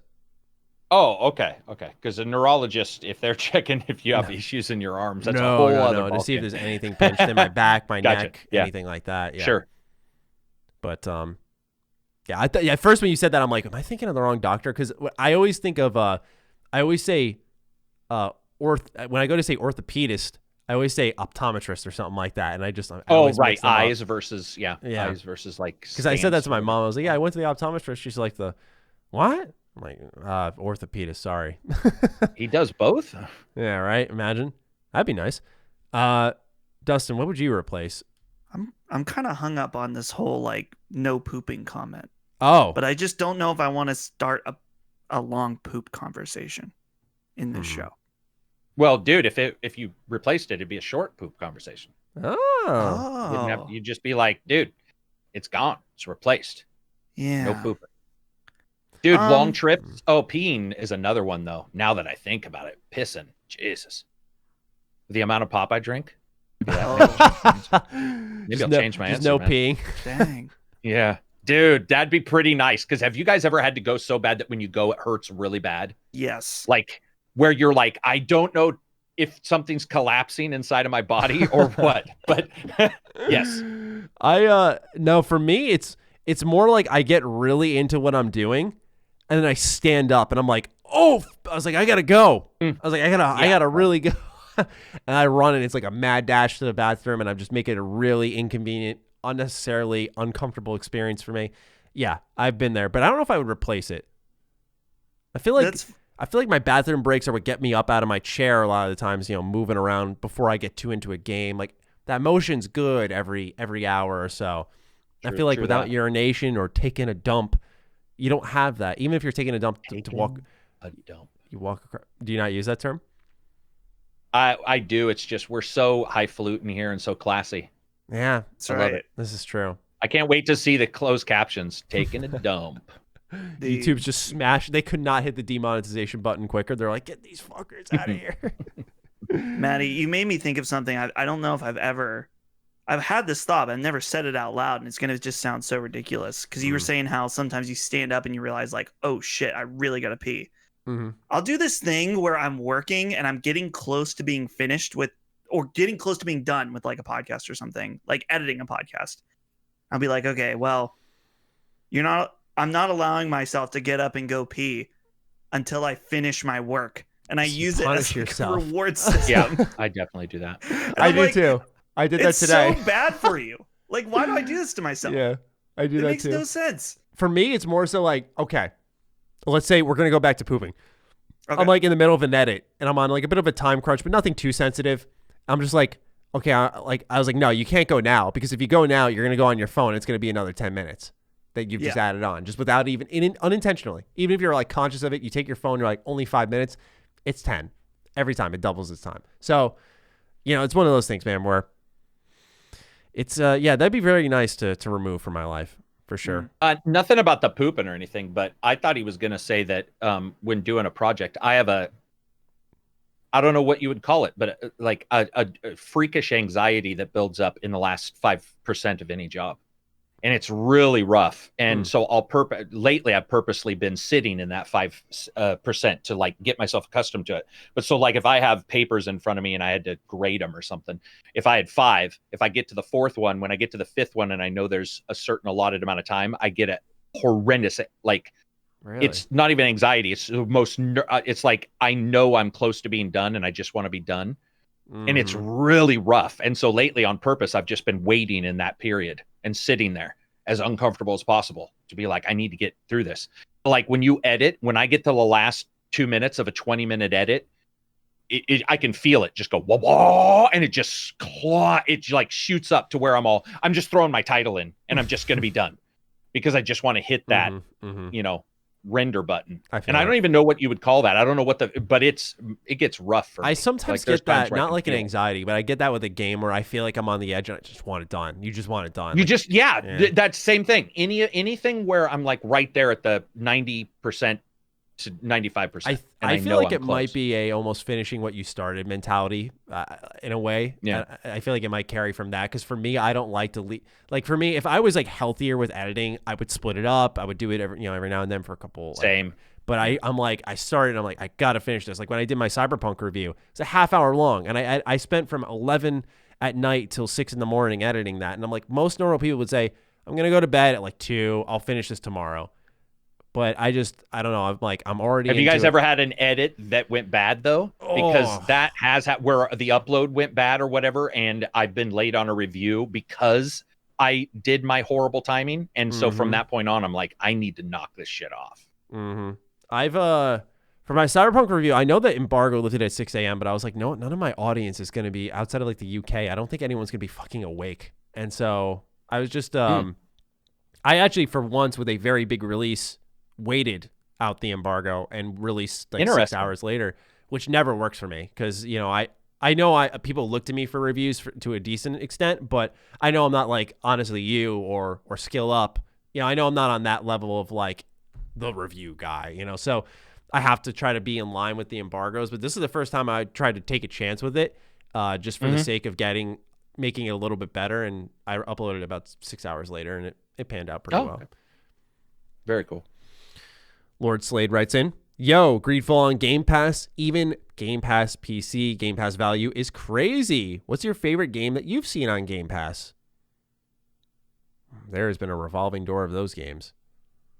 Sea of that one I was talking about, Call of the Sea. Like at least so far, that looks to be probably one of the top ones. We'll have to see. Tetris Effect Connected, really good. Oh no shit, right? So many people like that game. Yeah, very good. I really dig what is the game? This wouldn't be my favorite, but I only because I always supported Game Pass because I kind of wanted to put my money where my mouth was, but I wasn't a user of it until really mostly the Series X/S. Before that, I just kind of was in and out, and I didn't really stick for anything because most games I already had. But in the terms of either getting me back into a game, or introducing me to something new, I would probably say like SSX right now. Like that is kind of my, I think that game from EA was so fucking good. It was so ahead of its time. Like I feel so many people would like an SSX game nowadays. And it's aged so well and how it plays. And so for me, that's one of my favorites that I would recommend to anyone with Game Pass. Mafatcock writes in, here we go. What's your RPG strategy like? Are you the coercive type with high charm? Are you a brute who does as they please? Perhaps the scientist with good hacking abilities. What are your usual go-tos, talents / abilities? I feel like it depends on the game. Like for Cyberpunk, I was very much a hacker, but I think in Outer Worlds I was a talker. And so it just depends on what the game will let you, which Cyberpunk, I don't want to get into it, but it really depends on the game. And how doesn't much it also to you guys matter a little bit on like how if you feel like you might get more out of the game by choosing a particular type? That too, yeah. Like point. That, I'll definitely like sort of if I know what's going on in a preview or something, also sometimes that'll have a little bit of an effect. Sometimes I'll intentionally play like Evil Guy just to challenge all the game systems and see how far they can bend before breaking. That's what I always like to check out is like the end states. But that's usually not on a first playthrough because then you're just lost. It's chaos. Natural Calamity writes in with 2 questions. Number 1, Halo has had a lackluster last few generations with Halo 4, 5 Guardians, and being less than good reception, as well as the Master Chief Collection taking time to come into its own. It has not been the best, but what do you think Infinite needs to put Halo back on the map? Make the industry shake like it once did. I feel like what they did with the delay kind of inadvertently did that. Like, I said on a couple of shows ago that they were going to delay this to the holiday, not like by a confirmed source or anything, but I was saying if they want to make it as good as what they're envisioning and what we saw, I don't think like, 4 months, 5 months is enough. They need a year. And so to me personally, I feel that made, at least for me, I can't speak for everyone else. When I saw the big update and they're like, we're taking another year, fall 2021, I thought, okay, that's exciting. It should have been like this in the first place. You should have taken your time. But it's a bad excitement when I really look at it, because it's one of those things where you think, oh, well, they were about to release this. If there was not a shitstorm, they would have released it when it could have used another year. You get what I'm saying? So I don't know. I think what would probably help bring it back on the map a little bit is, of course, it's multiplayer, having that kind of take the internet by storm. We haven't really seen Halo 5 launched in 2015, right? I don't think we've really seen a Halo game come out at the peak of like streamers and YouTubers where we have a lot more influence and control and the conversation's bigger. So I feel like maybe even just multiplayer and having streamers get in on that could help Halo bounce back. But that's just my angle on it. I don't even know if that's entirely like an accurate look at things. I would agree with that. Yeah, I don't really know what Halo needs to do, because I think I said this on this show actually a couple weeks ago, is that it's caught between staying true to its roots and modernizing. And I don't know. I have to say that I think that the fact this got delayed a year just says that I think that obviously I want this game to be amazing. I want it. Honestly, I hope all games are awesome, but to me, this delay says like things were really bad, and they're bringing it. It's going to take a year to bring it up to acceptable. That's the pessimist in me, and I'm also slightly the realist, knowing how 343 has handled this franchise for a while. But again, I hope it is amazing. I'll be playing it day one, no matter what. Yeah, same. So I really, really want to believe that it's going to be incredible, and this delay is going to push it to the next level. But the realist in me says this delay is going to bring it to acceptability. See, hey, Maddie, what's up? Hey, how much longer do we have? We're like 30 minutes later than normal. We might end up cutting the question shorter just because it's 8 o'clock where we're at. Do you want? We'll do another 8 minutes or so, or if you gotta cut out now. No, 8 minutes is fine. Okay. Oh, we're actually almost to the end of the questions. Actually. Oh, we are. Okay. Yeah. Wait. We got a handful. We can rapid fire. We can rapid fire. All right, we're gonna rapid fire. Next question from Natural Calamity. I just started playing Cyberpunk 2077. Gotta say, I'm loving it. I'm 8 hours into the story. Just meeting the one and only Johnny Silverhand. My question is, do you think the game would have benefited from having an unvoiced protagonist, as in Fallout and Elder Scrolls? It makes more sense, but I don't know if it would here. I wanted your input. I think if you wanted to make it a better RPG, yes. But right now, for the story they're telling, you want it voiced. Well said. Karak? Oh, I said no. I don't. Oh, sorry. I didn't hear you. My bad. I like his voice. I don't have any issues with voiced characters. And so far, I'm not as far as you guys are. But so far, I don't see why unvoiced. In fact, the weird pauses that happen with unvoiced would probably bother me more, to be honest, in presentation. Steve Wolf writes in, hi all, hope everyone's doing excellent. First, I just want to say, Maddie, you killed it this week with the content. The Fallout panel was beautiful and really made me want to revisit Fallout 4. The Cyberpunk videos were objective and awesome, and the streams were so fun. Well, thank you so much. So I have some questions about Cyberpunk. I guess I'm one of the lucky ones because I've been playing on PC and I've only seen a couple of bugs in about 8 hours. But do you think that the broken state of Cyberpunk on consoles delays further DLC content or significantly hurts CD Projekt Red in any way? And second, I'm kind of confused because I thought side missions in the game were supposed to be extensive. The side gigs I've done this far have only been like 2 minutes each. Do these expand more as the game goes on? So to quickly answer the last part of your question, you'll meet characters in the main story and you'll know them when you see them, and they spin off into their own branching stories, or people will call you and they're sectioned off in your journal. It'll say like side jobs and it'll say gigs. Gigs are like quick little 15-minute tops excursions. So I think you're just mixing it up. But gentlemen, the rapid fire question here is, do we think that the broken state of Cyberpunk is going to delay future content? I would Potentially. say yes. I think it's going to push it back. Potentially.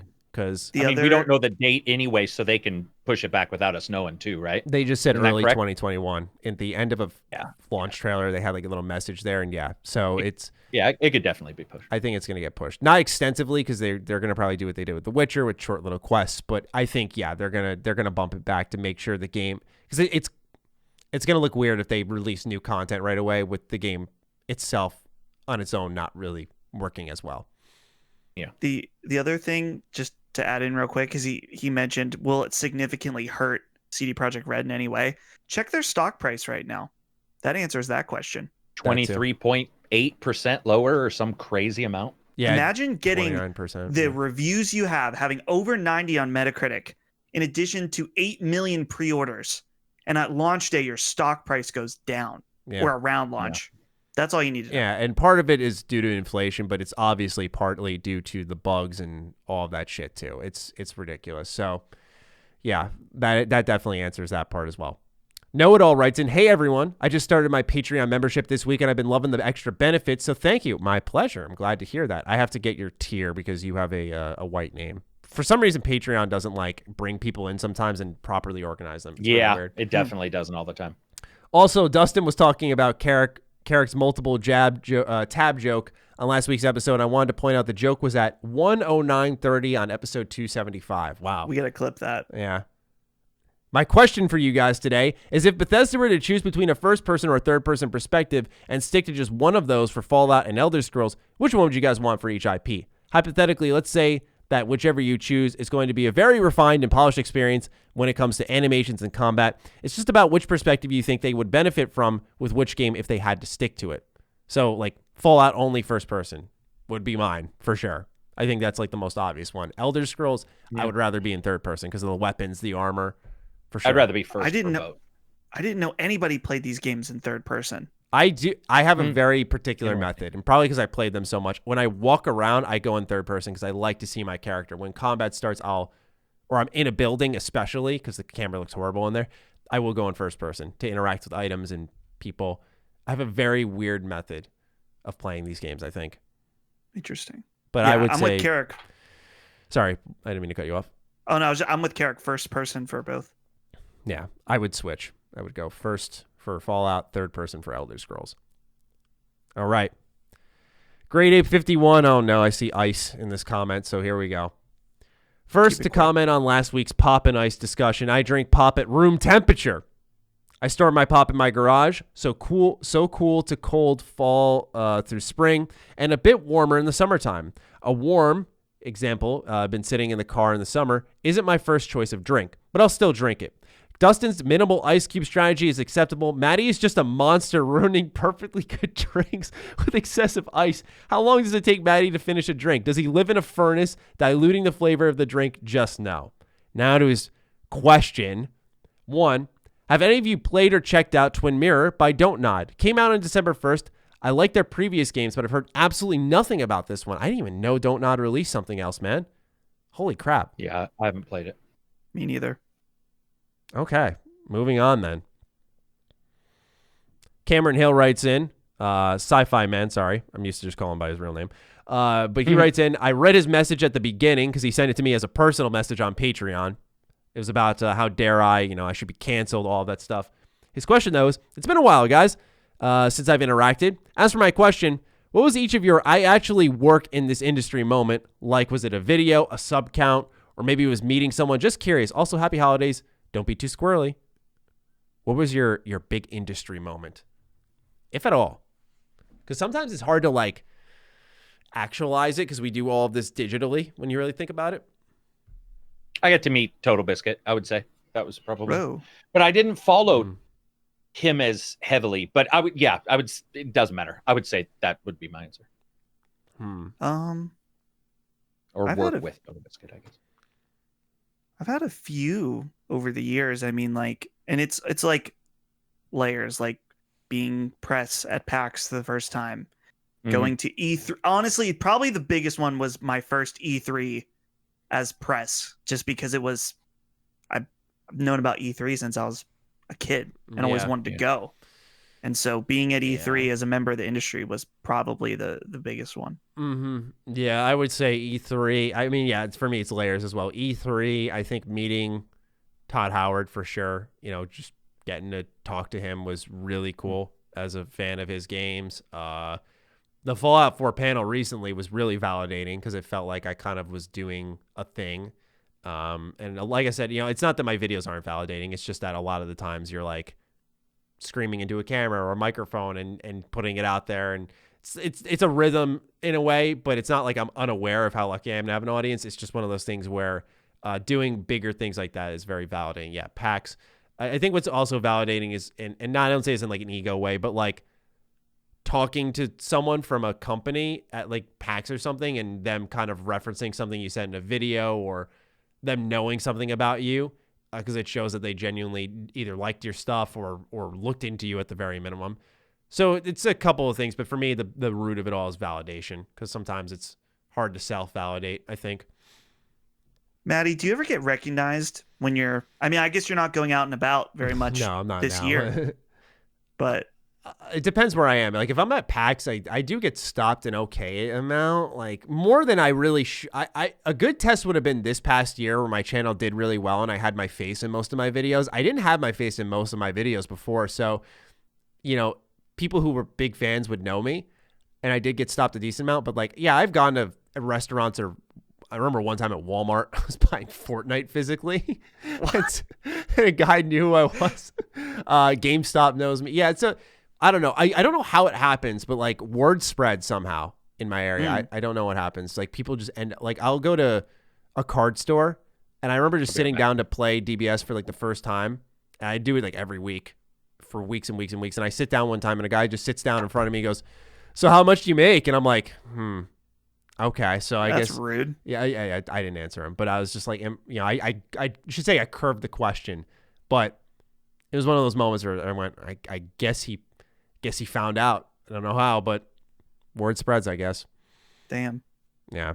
Wow. Last question. We're going to just read it off because even though Karak's not here, we want to make sure it's timely for him, as well as Dustin.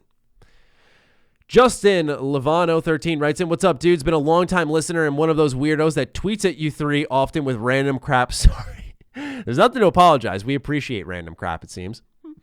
My question, I just ordered an Xbox Series X through Amazon UK by pure luck. It arrives Friday, December 18th. Have any of you played Cyberpunk on the next-gen consoles? Is it an okay experience? Thankful to be here. Glad to finally be able to support via Patreon. $3 is a steal, and everyone should be joining in on this goodness. P.S. Dustin's #IceSkate is horrifying, and alcohol-free eggnog is life.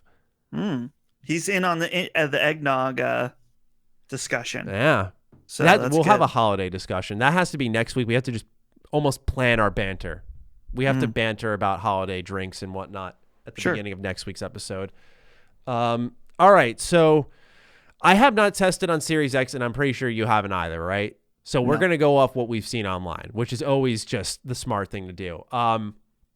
What I've seen is when it comes, and Karak said at the beginning of the show, Series X and Series S, like the Xbox next-gen family of consoles, seems to be performing and suffering the least. So take that as you will.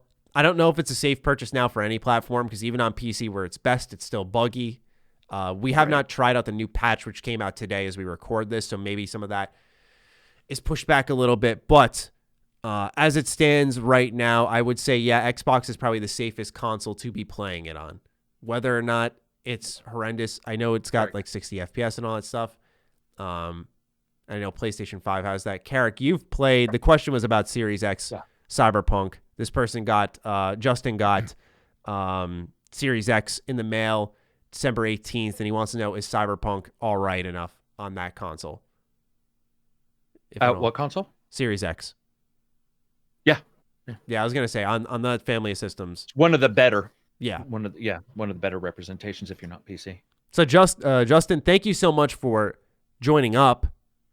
We appreciate you. We appreciate a lot of you who have written in as new patrons, and hopefully we continue to see more after this episode. We didn't scare you off with our ICE discussion. We did not mean to rush through these last couple of questions, but yeah, that too. But we had to push through here because we started this recording later which I want to thank Dustin and Karak again for being flexible. I had to record a Cyberpunk video on the patch that came out, and I sent it to an editor while we recorded this. So also shout out to Kopi, who's editing it as we speak. But anyway, that'll do it for episode 281 of the H.A.M Radio Podcast.